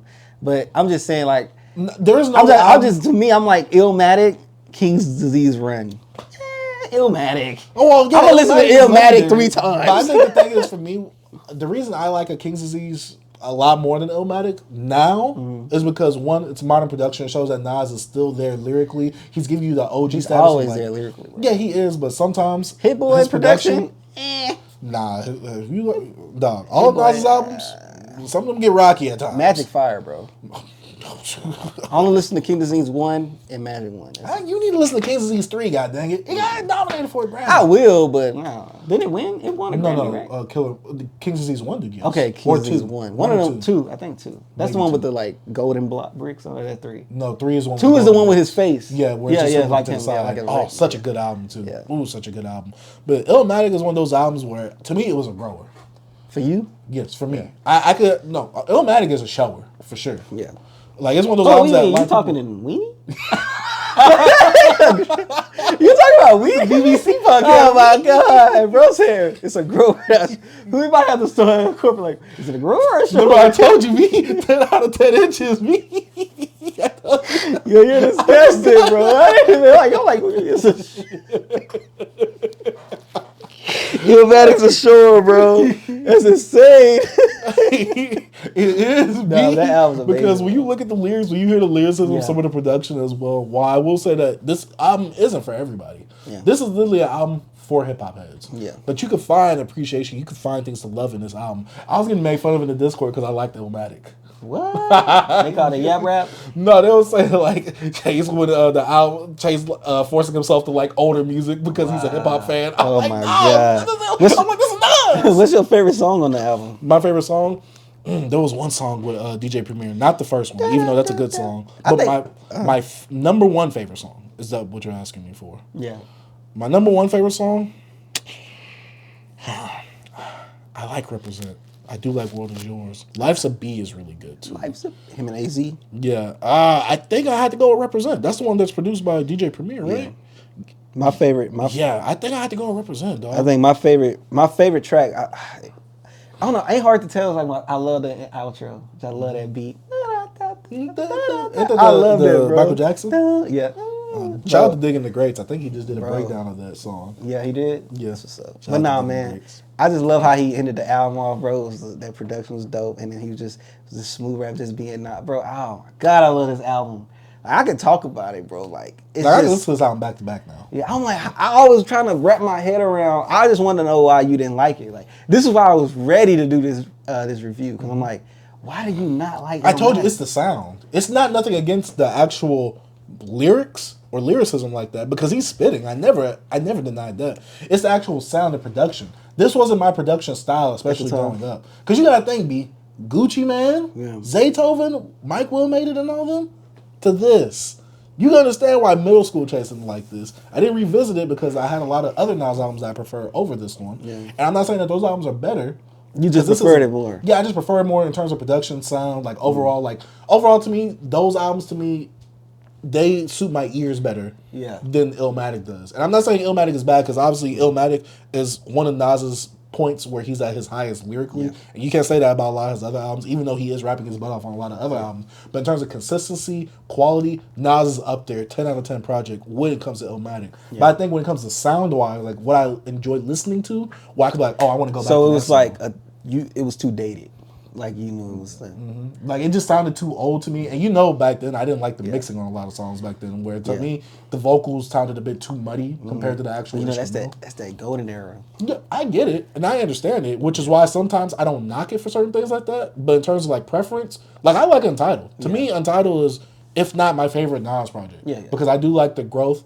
Even though Nas is, like I told you before, he's the like woke rapper before woke was woke, and so Untitled. The maturity that he shows. He's a plebiscite babbler. Yeah. He just be saying stuff like that. No, but I think like I like Nas over here. Yeah, but Untitled is like my favorite project from Nas besides King's Disease 3. I love King's Disease 3 because of the production. Nas attacking that album all on his own with one feature, one producer, which is also a nod back at Nas's Illmatic because back then rappers would just only have like one producer throughout the whole album. Nas was like one of those people that had multiple producers on the album, which was kind of like an unheard thing. He didn't have that many features on there as well. While in the King's Disease series and the Magic series, he has one producer kind of going back to that 90s era of you only mess with one producer, they produce the whole thing for you. Yeah. And then the way that Nas touches on things in King's Disease 3, like looking back, like, oh, I can't believe Pete Rock act like that. That makes you want to give Rack back. Something like that. Where I'm just like, I really love that perspective of like going back and be like, oh, because of all the stuff that happened in the middle of Illmatic and now where my career is gone, the game I can give to you guys, I'm not really on that, oh yeah, I got this, but you could get it too type stuff. Because he on his business stuff too, bro. He's an entrepreneur out there, bro. Nas making moves, bro. With the whole mass appeal stuff, and I think he has like a restaurant. He got a shoe store and stuff like that in Vegas, bro. Nas came a long way, bro. And man, I really appreciate Nas, bro. This album is like one of my top 10 hip hop albums of all time. The rapping from production, the people he collaborated with, is just people I still bump today. And me, I always like an old soul when it came to music, even when it comes to hip hop music. My West Coast OG West Coast music. A golden era hip hop, even though I didn't grow up in it like 94, this brings the conversation of 94 having the best year in hip hop ever, and that's the year I was born. You know what I'm saying? That's just how it is. 94 is just insane, bro. Come on, bro. If I go down and listen to albums that came out in 94, bro, it's insane. Doing that. I'm talking about you bringing your year. Me being a part of one of the greatest things that was contributed to the world. So I guess you was one of the best releases of 1994 as well. March 3rd, I was the best release that, you know what I'm saying? No, that was what Brent was doing. That's the horrible release right there. Hey, you know what I'm saying? Hey, dude, this album right here, Nas rapping just at his age and just the flow is just, he did it so effortless, bro. And just me, like, just reading his lyrics is like, it's like sometimes when I do an MF Doom, sometimes I just read and like Nas he's telling like a story, bro. And he paints the picture so well. And like you said with the internal round screens, he's just like, he was Rakim like doubled, you know what I'm saying? Because Rakim was just, he chased the game, you know what I'm saying? So I highly acknowledge like that. Man, like you listen to Follow a Leader, it's just like he start that. That's not paper. That's the second, bro. He start that album. Spin. I pulled him into this. Oh, bro, the production. Oh man. But anyways, him and Big Daddy Kane. Nah, I was about to say I like Big Daddy Kane more than Rakim. Oh man. Sound wise, rapping. What, like, sound wise, like in terms of like voice, like I'm like, ooh, I like both of their voices. like they got that. He got the. But Big Daddy Kane is more than smooth. He's smooth as hell, bro. But nah, Nas, man, this album right here, bro, is just it's hip hop. You know what I'm saying? It's that album that's like, oh, I want to get to hip hop music, and like I'm gonna look up the top so and so. This album won't be in the top 5 regardless. This and like Rated R you mentioned, maybe a Tupac album, maybe maybe 36 Chambers. Yeah. It's like it's one of those. It's those essential albums. You know what I'm saying? It's them albums you have to listen to. You can't call yourself a hip hop head and not know this album. Yeah. You know what I'm saying? We need to make a list one day of top 10 albums you gotta know as a hip hop fan. Yeah, we should do that, bro. But like Illmatic is that album, bro. Man. So B, I gotta ask you. What? Ready to Die or Illmatic? Illmatic. Oh, okay. Same. Yeah, I say Illmatic. Even though Ready to Die, I love Ready to Die, but Illmatic is to me is to the point. 39 minutes, 10 tracks is right there for me. But Ready to Die is. Ready to Die. Ready to Die is. It's nothing to mess with. Nah, it's not, bro. It's nothing to mess with. But If I had to go with me. best debut albums or just best albums of all time in hip hop, those two are right there. You never know. You ask me next month, I might say Ready to Die though. But I love those. I love both of them albums. Yeah. But Illmatic is the album that I listen to way more. Yeah. But man, 30 years of Illmatic, man. That's insane. And this would be 30 years of Ready to Die as well.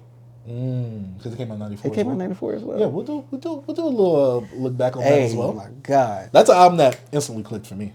Man, oh yeah, Machine Gun Funk. Oh my God. Like how he started that album off, bro. Give me the loot.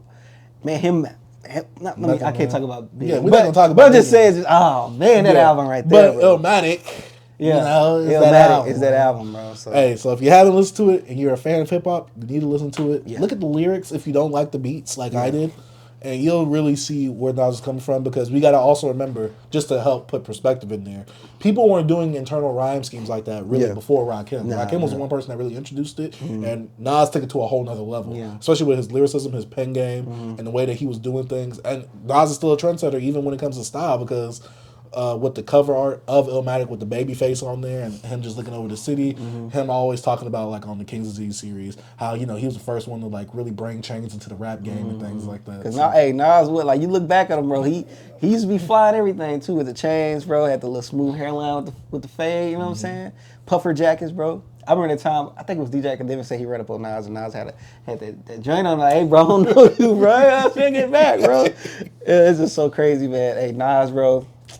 Nasty Nas, bro. They used to call him because some of the stuff he used to rap about was like he's me on that like horrorcore stuff. I told you, bro. He said he went to hell for snuffing Jesus, bro. Come on, bro. He took him out. You know what I mean? So man, he had some really good features around that time too in the 90s. Oh yeah, but he was man, that Live at the Barbecue is what set him off. Even though I wasn't born, I just had to go back and do the knowledge. Yeah, you know what I'm saying. But hey, Illmatic, one of the greatest hip hop albums of all time. One of the greatest albums of all time.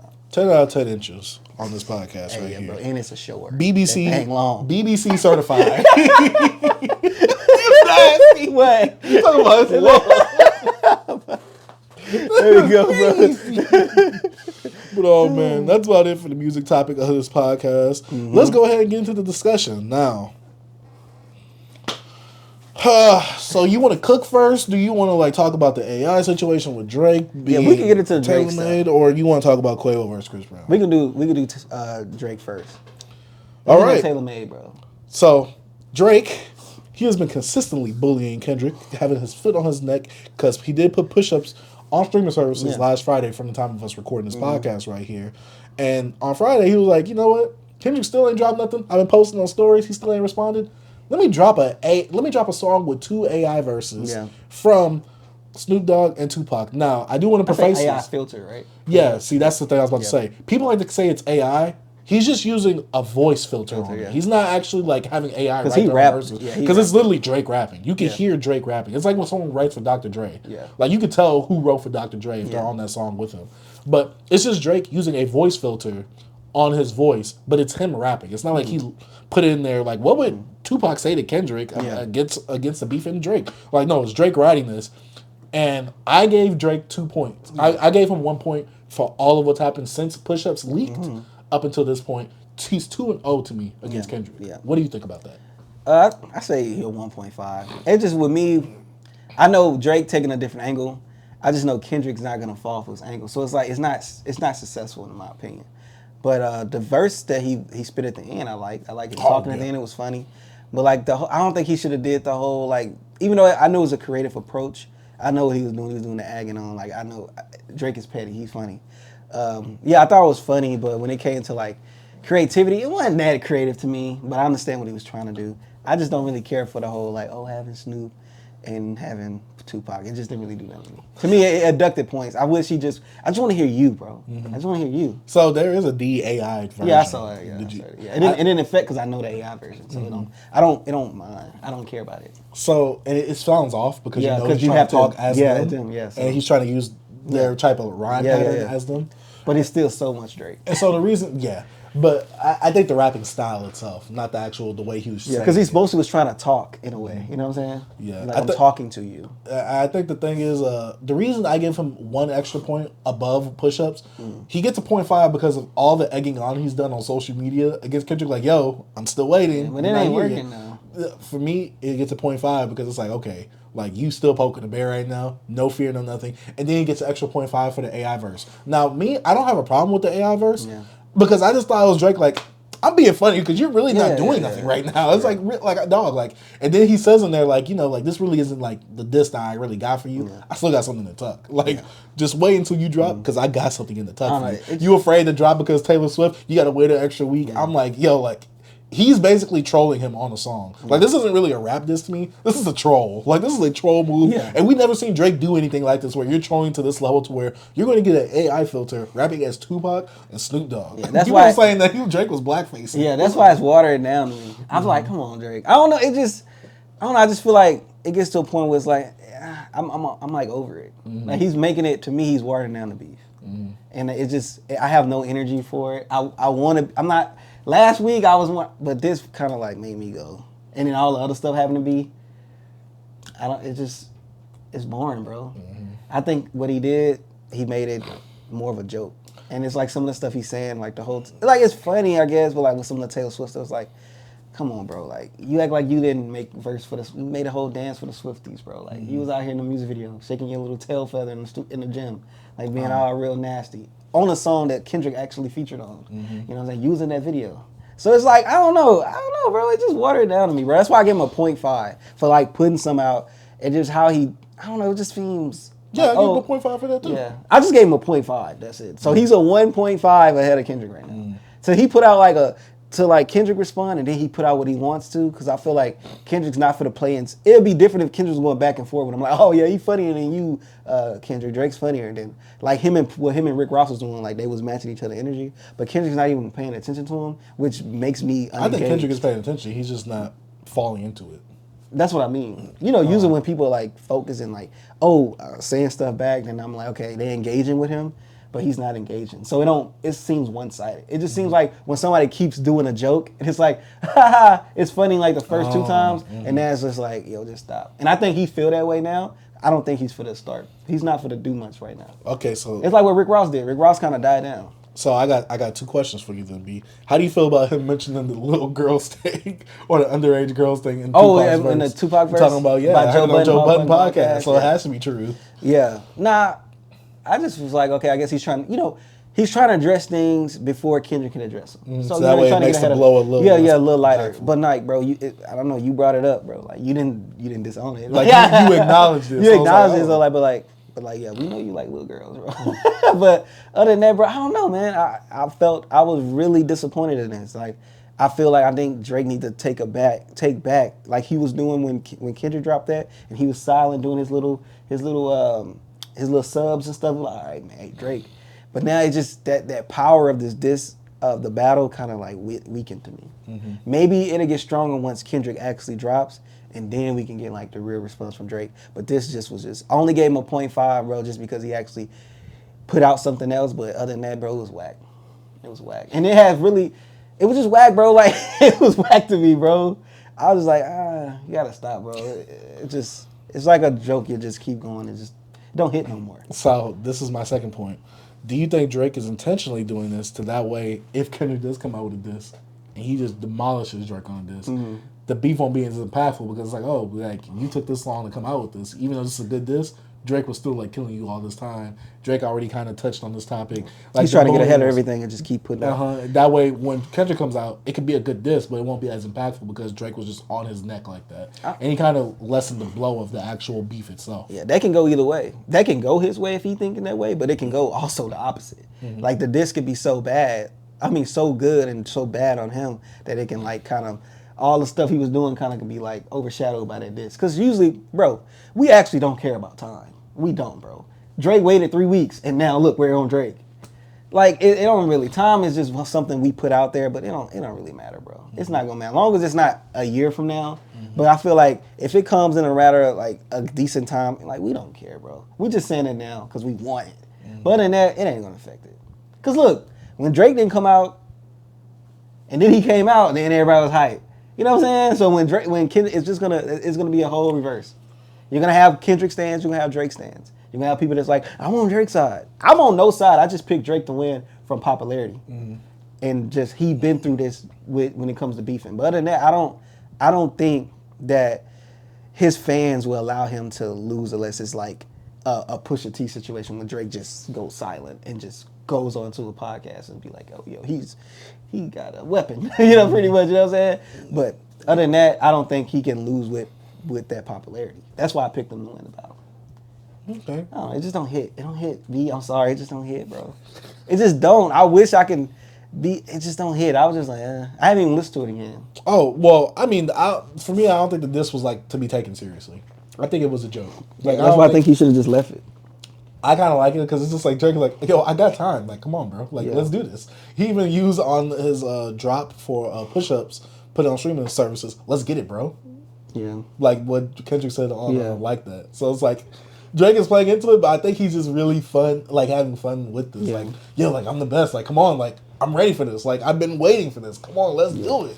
So I don't know. I'm excited to see where this goes. I am still going to be awaiting Kendrick's verse, but Maul from the new Rory and Maul podcast did say that there was a little birdie in Kendrick's camp or someone around there saying like, Kendrick is going to drop an album in May and he's going to address it in May. B, how do you feel about this? I kind of feel like if this is for roll-up purposes, kind of whack. Yeah. I want you to just do this because you wanted to do this, not because, I want to build up some hype for my new album. Yeah. But I don't know. How do you feel about it? Nah, I don't care. I don't know. I just don't care. I don't even care if he puts out a new album. I don't care if he addressed Drake. I don't know, bro. I swear. This put a bad taste in my mouth, bro. For Drake? I mean, for Kendrick? Just for all of it. Like, after the whole Taylor Made, whatever it was called, it just made me be like, And then the other stuff we'll talk about with Kanye. I'm just over it, bro. I'm sorry, bro. I'm over it. I'm not excited for nothing. They just ruined it. So the beef is over for you. To me, it just got ruined, bro. It don't feel the same no more. The energy that Kendrick came with, boom. Drake come with push-ups, boom. And then he just started watering it down to me. Like, all we needed was Kendrick, Drake, and, bro, let's just do it like normal, bro. But it just watered it down. It just whacked me now. And then here we go with Ye. Here we go with ASAP. Here we go with Rick Ross. Wait, you don't like ASAP? I don't care about none of that stuff, bro. I'm saying it's watering it down. You know what I'm saying? Like, we got to get a whole group to jump on this dude, and then Ye, I got you, Doc. Come on, whatever. He don't want you to help him. It just watered, bro. It just Drake a lot. What do you say? What Kanye say in that interview? The execution of Drake. What do you say? The elimination. The elimination of Drake. Come on, man. That's just whack. That's whack. Hey, like Drake said, they got a picture of me in the studio when they cooking up. Like, it seems like it's whack. It's just. This is the wackest beef. This is the wackest beef now, bro. It went from two Titans to all these people that want to be acknowledged now and want to be in it. Like, bro, let these two have the moment. It just ruined it for me. I don't know. I don't know if I'm the one to feel like this. Because I've been kind of off Twitter, like I told you, but like, this is how I feel. I'm indifferent because I do want to see where this goes. I do think that the steam is kind of died down a bit because ever since Drake put out, everybody's been really excited. Like, oh, Kendrick's definitely going to release soon now. But, Kendrick, he kind of takes his time whenever he does drop music. So, I mean, look how long this actual verse took for him to come out with like that. Drake came out with it. Drake is going to make moves and numbers and waves within the space itself. But with Kendrick taking, I guess, a bit too long and giving Drake all this ammunition and time to really get his ammunition. And He took 9 days. Drake took longer. well, I think the thing is because And Drake was throwing shots at him in that album. I give Drake a bit more grace because he was on tour. But that don't mean anything. I said Drake, I give him more grace. I know, but I'm like, Drake raps, What bro. is Kendrick doing? We don't know what the dude's doing. Is he on tour? Like, I can't talk about his life. I don't know what he's doing. Like, even if he's on tour, I don't know. Drake will put out music if he's on tour. He don't Exactly, but because he just puts out music. Mm-hmm. Like, I don't put that against Drake being on tour because it's Drake. Drake No, I don't puts put out it music. against it. I give him grace. No, I'm saying I don't even give him grace for it because it's Drake. He puts out music. Like, Drake got so much music. But also, just puts remember it out. he said that he was retiring. He said after this, I'm But tired. no, I'm bitch y'all so much. I have to put. Drake is not retiring. He can't. Well, not retiring indefinitely, just a little hiatus. Yeah, Drake ain't going nowhere, bro. He can't help it. He loves to be in the spotlight. Yeah. He likes the attention. Drake is gonna put out music. Like it's just Drake. Like like I'm saying, he writes faster. He don't have to put like he was messing with. You better have a quadruple tundra type stuff, man. I know you in that NY apartment struggling and stuff like that. Like that's just stuff. That's just stuff he says, but it's like because he knows, yo, what I'm gonna put together is like I got these bars that's not like I'm not gonna try to go over y'all head. I'm about to say something clever and petty. Boom. This is me. This is easy how I do it. It's easy to me. Drake being on tour don't affect him to me because Drake's gonna put out what he does. He's clever, bro. It don't matter. That's what I'm saying. Giving him grace don't even. It's Drake. You know what I mean? give Drake grace. I don't give Kendrick grace. I'm waiting for Kendrick to drop, but when he does drop, it better be good. That's all I'll say. Yeah, it don't. To me, it can be trash. It can be whack. For me, it don't even matter no more. It's a rap. It's just whack. All right, B. I'm sorry, B. Since we kind of touched upon it, let's go ahead and talk about your favorite rapper of all time. He said that Future or Metro Boomin invited him to the studio for the execution, the elimination of Drake. We all need to group up and take this one man down. B, how do you feel about Kanye coming through to the studio, laying some verses and bars down for Drake? I like the beat though. I kind of like the beat. I don't. I kind of like it. I didn't like nothing about that. I kind of like this beat in a way. I like, dang, I like this beat. But other than that, verse, trash. The whole annihilation, elimination, discrimination of Drake is whack. Bro, chill out, bro. Why y'all being like, why y'all trying to jump on somebody? Like, it's weird. Like, it just don't even feel right. Like I have this feeling of Drake, and then I got this people jumping in like, bro, let these dudes fight themselves. Let these two guys go at it, bro. Like, y'all making it worse. And then Kanye, you so freaking conceited, you imbecile. Like, why are you popping up, bro, out of nowhere? Like, he like, you like Drake want him in the spotlight? No, he despises Drake. He wants to be in Drake's shoes so much. And now he's trying to attack Drake connections with Lucian. Like, yeah, that is kind of iffy, but come on, man. Kanye, go in a freaking cave somewhere and make some clothes. Like, get out of, we don't even care what you got to say right now, bro. It's just ruining it. You ruining the moment, B. You don't think they ruining the moment? No, I do think so. They taking the fire out. It's like it's the impact. It's getting weakened. Yeah, bro. They throwing they not adding fuel to the fire. They putting the fire out. Water. They're adding water to it, thinking it's oil. Yeah, bro. Like, oh my God, bro. B. I was so excited like 3 weeks ago. I was so hyped because the energy Kendrick came on was perfect. Like, people can say what they want about the verse, but the energy. I agree. The energy. And then Drake came with push-ups. The energy. Perfect. That energy makes synergy. Now, Rick Ross, BBL Drizzy. My house is this. Hey, man, somebody tell Drake to go park that plane, man. It's an old plane, man. It's private jet, man. Like, shut up. You know what I'm saying? Like, bro, and Kanye with the foil teeth. Got foil on his mouth, bro. Boy, reaching to his mama cabinet, grabs some foil, pulling his mouth. Man, come get out of here, bro. It's weakening, bro. And then Future. That when Rihanna did it. We gotta talk about Future and Metro, bro. They being bro. They being bro. They acting just like. Do you really think that they invited Kanye? Yes, I really do. Kanye don't have no filter. He don't lie. You know how Drake used that filter? Kanye don't have one. Nah, bro. Kanye telling the truth. They probably was like, hey, yo, yeah, we need everybody to take him out, bro. Cause he got all the connections in the inside. So we're gonna hit him externally. Yeah, but they can't take him out musically though. No, like Kanye. I hate to say this like this. Kanye is in such a gutter point lyrically. I'm like, Kanye, what you're saying really has no impact because this is one of the worst verses I've heard all year and from you in your whole career. Yeah, this verse was bad. And then he tried to do the whole Twitter thing with the whole meme about J. Cole. Why are you picking at J. Cole? J. Cole is someone with his family folding clothes. Why is he just now kind of responding to false prophets?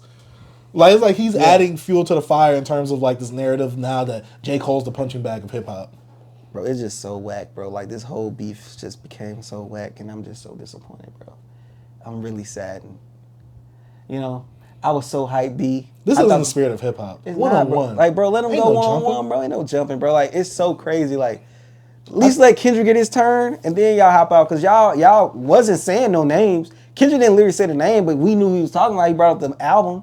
Y'all ain't saying no names. Well, Ye was. Yeah, he was wild. But that's Ye. That's Kanye. So this is my thing. I think it's very telling when you say, yeah, we gotta join together to fight this one person. I think that one person kind of won already. Yeah. If y'all gotta join together to beat him. But you gotta Kanye West, you're Kanye West. At least from the pedigree that you had from College Dropout, some of the production credits before then, all the way up to My Beautiful Dark Twisted Fantasy, you're Kanye West. But you have effed your career over in terms of like quality wise since then. Yeah. Down the drain to where stuff like this, I'm just looking at you like, Kanye, can you just please stop rapping? Yeah. Like, just take 3 years off, please. That way, get yourself together. But you hear what I was saying about why is all of them against him? Yeah. It's because of the inside help that he has, like the relationships he has from the inside of the industry. And he attacks them internally, and they're going like externally pretty much. They're like outed. That's the angle it seemed like Ye is taking. But Drake has the connection with what's the Grammar?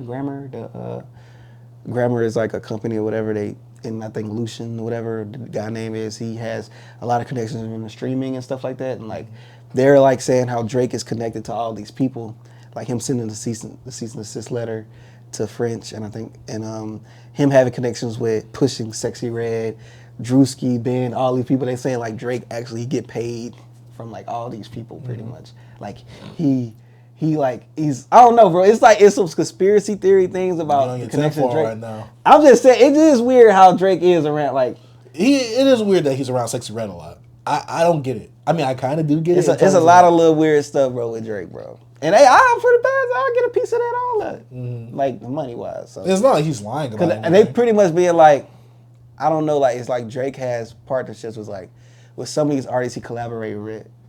It's like it's more of it's for him. You know what I'm saying? It's more of a gain, a net positive for him. Yeah. So So do you think that this verse that Ye put out was net positive for his career? it don't matter. It's not gonna put a hit on it. Like Drake, but Ye this the Jewish community. Like he's still Kanye. You know what I'm saying? So I don't know, man. I just think it's all baloney. I think they need to go back. Kanye go in a cave somewhere and hide, and let Drake and Kendrick do this. And Drake, stay off Instagram. I know you're not on tour, but put your phone down, bro. Put your phone down. Put the pen up.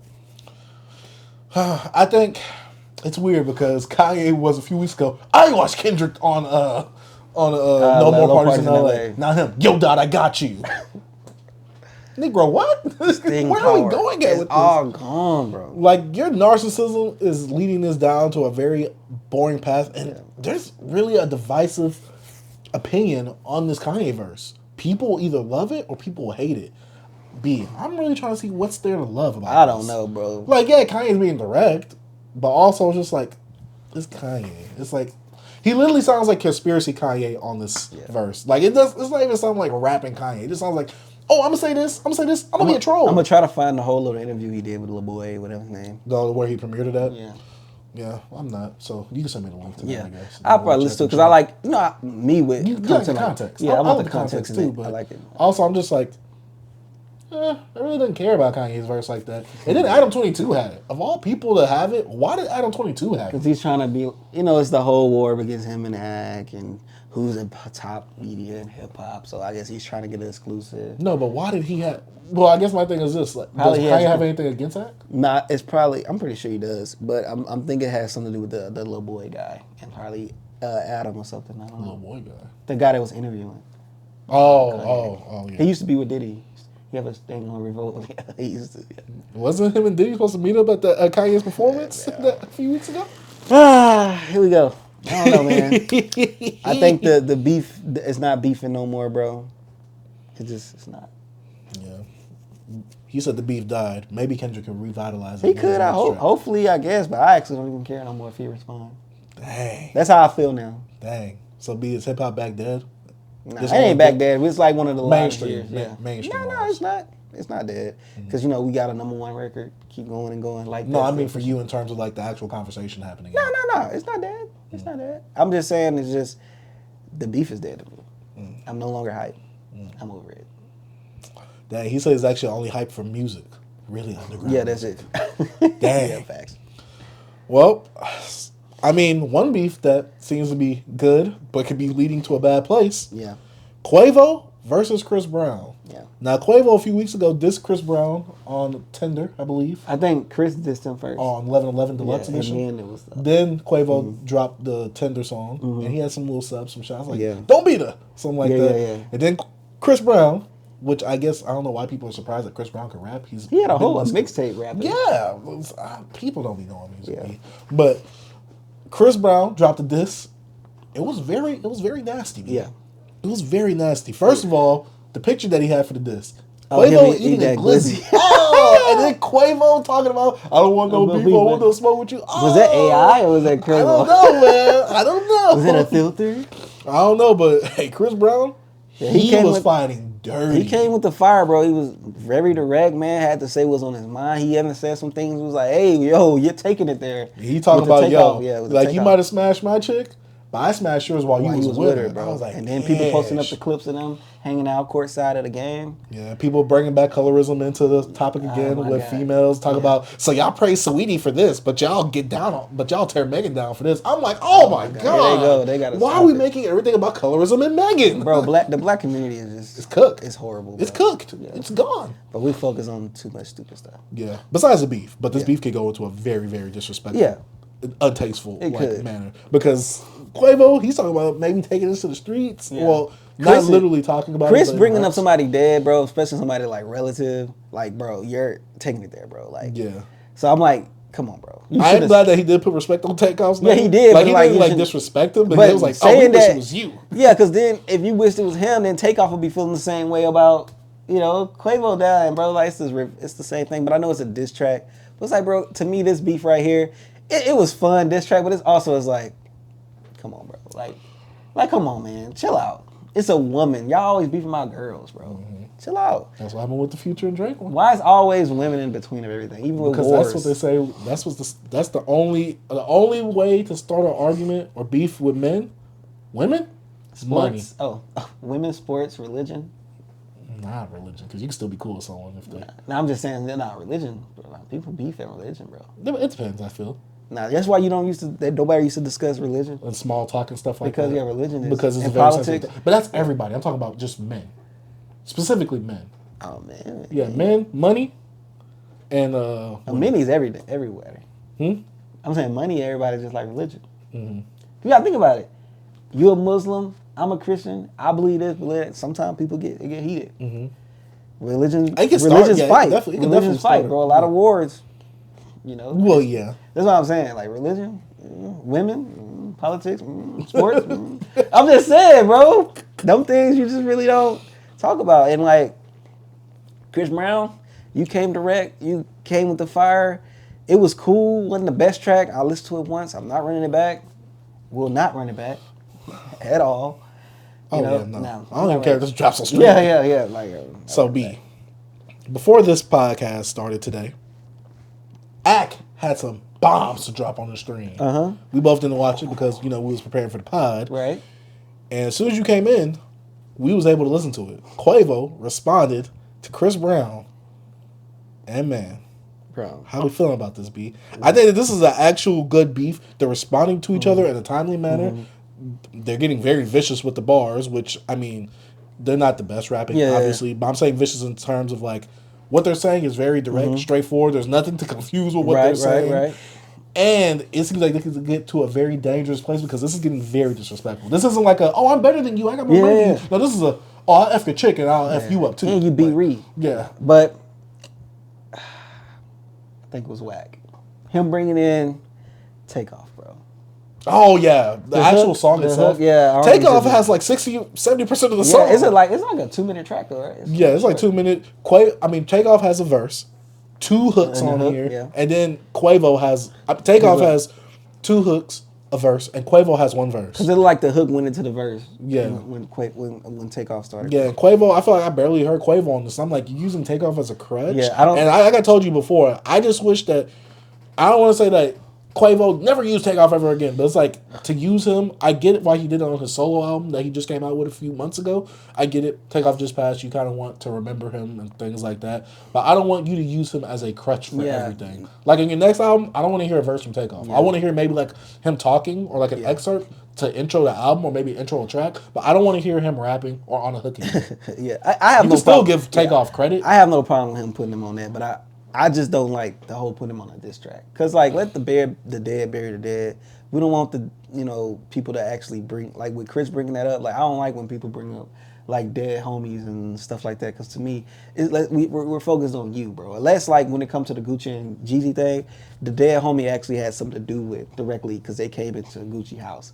But Takeoff dying has nothing to do with what Chris Brown and Quavo got going on, and I don't think him being intermingled and that he's let him rest in peace, bro. Like don't bring him into this, like.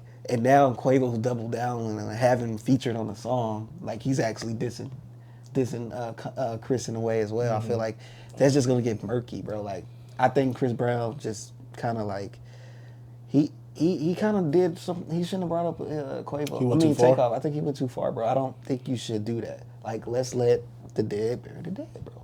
Let's respect. Let the dead rest. Let them rest, bro. We don't have to bring them up. I think.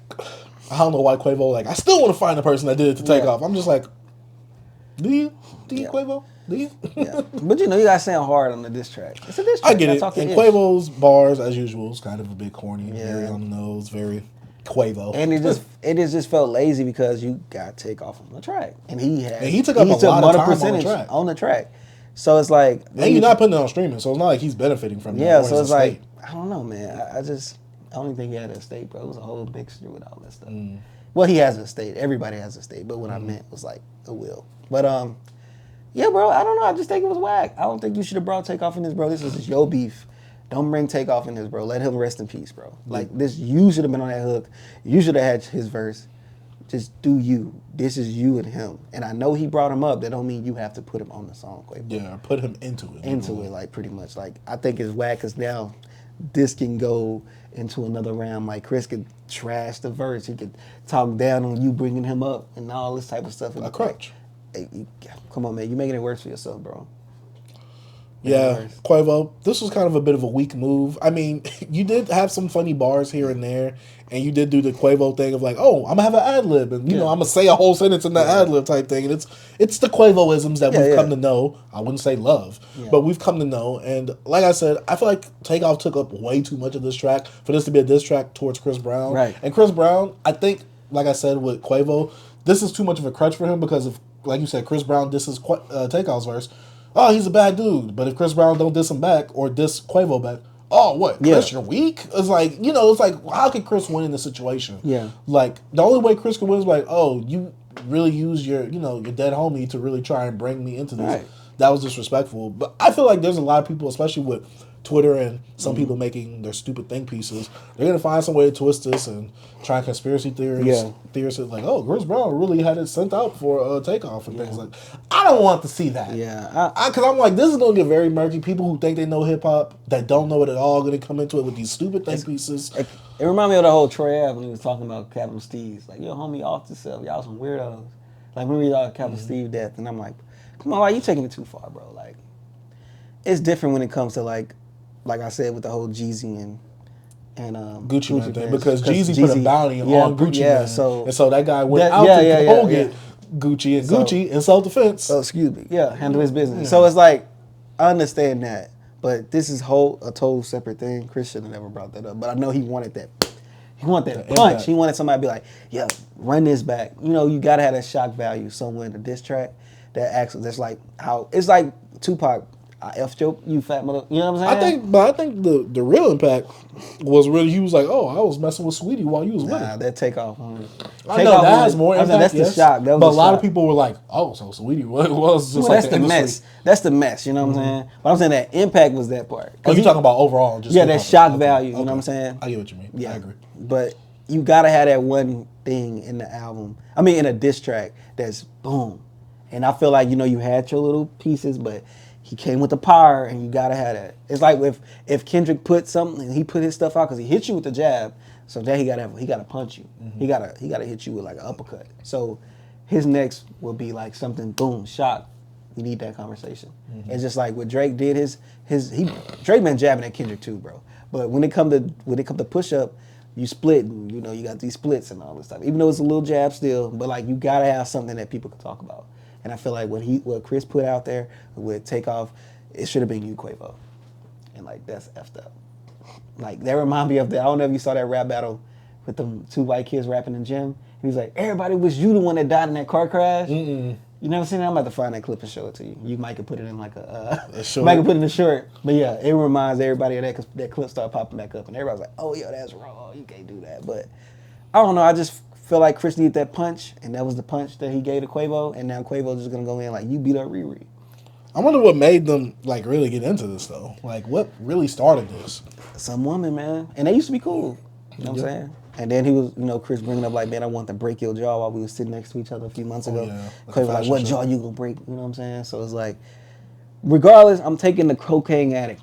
I think Chris will wipe the floor with him, bro. Like, this man can do a flip. He can do in the air. He could backflip and land on beat, especially to March Madness. to March Madness, bro. Cause like, I'm not, bro. I heard Chris Brown was giving phase off in the LA County jail, bro. Like, I heard like this dude could do all type of moves. He used to crackhead Michael Jackson, bro. Like crackhead Mike Tyson, bro. Like he ran them things on you, Quavo. You too slow, even when you hoop. This man, when he hoop, he do all type of crackhead activities.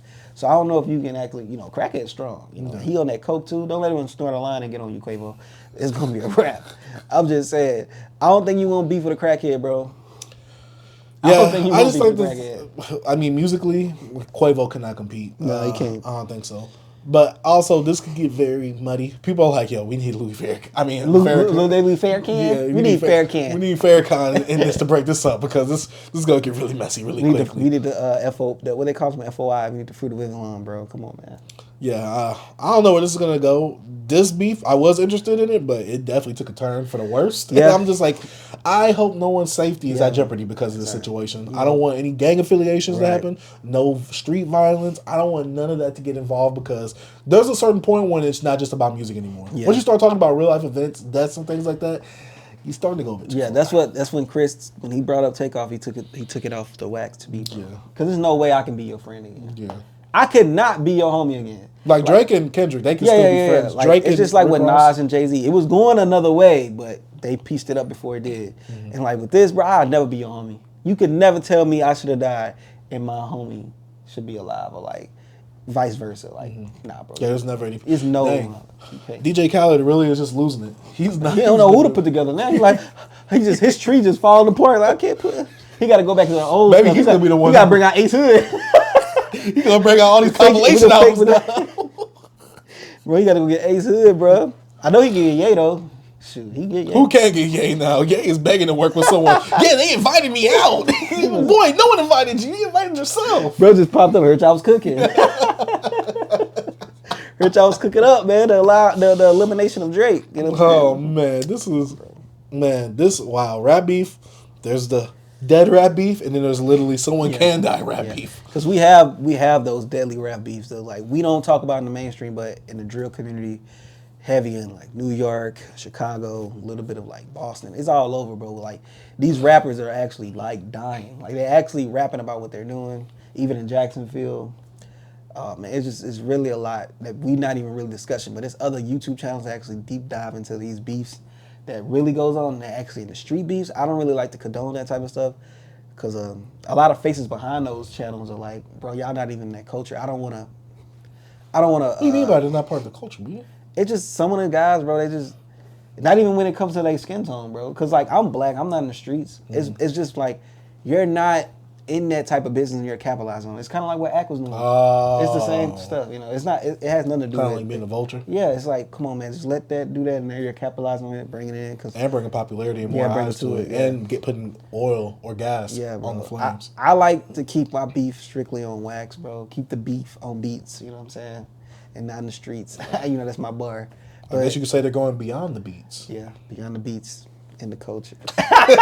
But this is bad for the culture. Yes. But yeah, it just, I don't really like to talk about it because there's more beef goes on in hip hop. It's just not the, you know, the big beefs with like the big names. But you got these other artists that's just, they in New York wilding right now. And Chef G out now. I don't know who that is. See, you knew Flacco? Flacco? I've heard of him. Came up, got a dude in broad daylight. He was a rapper, a big rapper, like coming up. They out here wilding, bro, the youngins. So B, do you feel like we're missing OGs just in the culture? OGs never really like could affect people in a way, especially when it comes to an industry. If it's different, if it's locally in your own neighborhood, maybe they can make some impact. But when it comes to younger people, we always push back to any like constructive criticism, bro, because we're rebellion, we're young. You know what I'm saying? Like, I can't even talk to my nephew or something about things. He's like, nah, I don't want to hear that. You know what I'm saying? So, you know, you're young, you have your own thoughts, bro, right now. So I don't think an OG can straighten up anything. Probably from Chris Brown and Quavo, because they're older. They're like in their 30s and stuff. So them two maybe. But when it comes to like the younger guys, they don't want you to be involved. Like, they running the OGs right now. OGs ain't got nothing to say. They can't do nothing. He said not even Jay Prince can fix something like this. Nah, hey man, you let the pigs be in the mud. Don't get in the mud with the pigs. Don't get in the mud with the pig, man. We don't get in the pit. Hey, Jay Prince is someone I never want to mess with. I always want to be on his good side. Thank you, Mr. Jay Prince. Hey, bro. Oh, my bad. I hit the mic. But, nah, man. I ain't going to get into that business. Yeah, you know what I'm saying? But yeah. I think that's about it for the notes that we have. A little bit of a shorter podcast, especially compared to last week's episode. There was a lot more to talk about. But a lot of meat in that one. Yeah. Meat on top of meat. Whoa. Meat, and more meat. Yeah. This one, his vibe was just killed with everything in hip hop. Yes, From bro. Future's latest album to the Quavo Chris Brown disc to Drake just egging it on a bit too much. Too much, bro. He was poking. Just keep, man. It's like, come on, chill on the joke, bro. It's over. He killed the joke. First few, I'm like, all right, but now I'm over it. I get like that, guys. I'm sorry my energy is not as I wanted it was last week because I was hyped. But now, so much has happened between these two podcast episodes. it's so much that can change, too. That can just change the shift of, like, how you feel. Like, a whole song and just freaking IG, social media antics. I'm about to say, did social media start really killing a lot of this momentum? Yeah, social media actually ruined a lot of like that. The experience impact, for everything. Yeah, because like that impact of hearing it on record and then hearing DJ, woo, yeah. You know what I'm saying? That was like Drake brought it back to the old days, but he ruined it with his antics on Instagram, in my opinion. I'm pretty sure not most people feel that way, but I do. And I'm a Drake fan. I'm a Kendrick fan. You know what I'm saying? I like both of these artists. I'm not biased at all. Yeah, Kendrick, I just don't care no more. I don't know. I'm sorry, guys. Dang. But that's about been it for the Beyond Beats and Culture podcast. Let us know what you think about this episode down in the comment section down below, wherever you can watch this podcast at, whether it be YouTube or Spotify, we can actually watch or listen to it, or Apple Podcasts, or anywhere else you get your podcast goodness. Man, this beef, it took a turn. Yeah. One for the, well, both of them for the worst. One physically could be for the worst, and the other just mentally draining. And we might have some more beefs coming. I'm thinking more beefs coming. I'm very curious to see who you think that might be. Yeah, I don't know who, but I'm thinking it's more because each week has been more beef. And Yeah, I think, something new is always coming out. Cat Williams started the freaking. He started off the year like on a freaking like, hey, it's the year of truth. So You know what Cat Williams did? Remember in the movie Captain America: Civil War when they had Zemo and he broke up the Avengers? This is he broke up the Avengers, and now Thanos is coming down to a broken up Avengers right now. Hey, Cat Williams really is the Zemo right now. This is insane to me. It's beef on all ends: comedy, freaking hip hop, R&B, mixed in hip hop. You know, and it's probably some more beefs we don't even know brewing. Hey, but let us know if you got beef with anybody. In the comments, let them know who you beefing with. It could be the male lady, the male man. It could be your teacher. It could be your side It could chick. be the person that threw your package that had that really expensive grill in there that you was looking forward to. And now you saw it on the Ring camera. It's like, yo, I got to throw hands on the Yeah, man, we all got beef. Who you got beef with, man? That's a really good question. Who you got beef with in the comments? Facts. But yeah, that's been another episode of Behind Beats and Culture. My name is Chase Dark Sage. I'm T. Peace. Sorry, B. Bro took me out, bro. How long was that?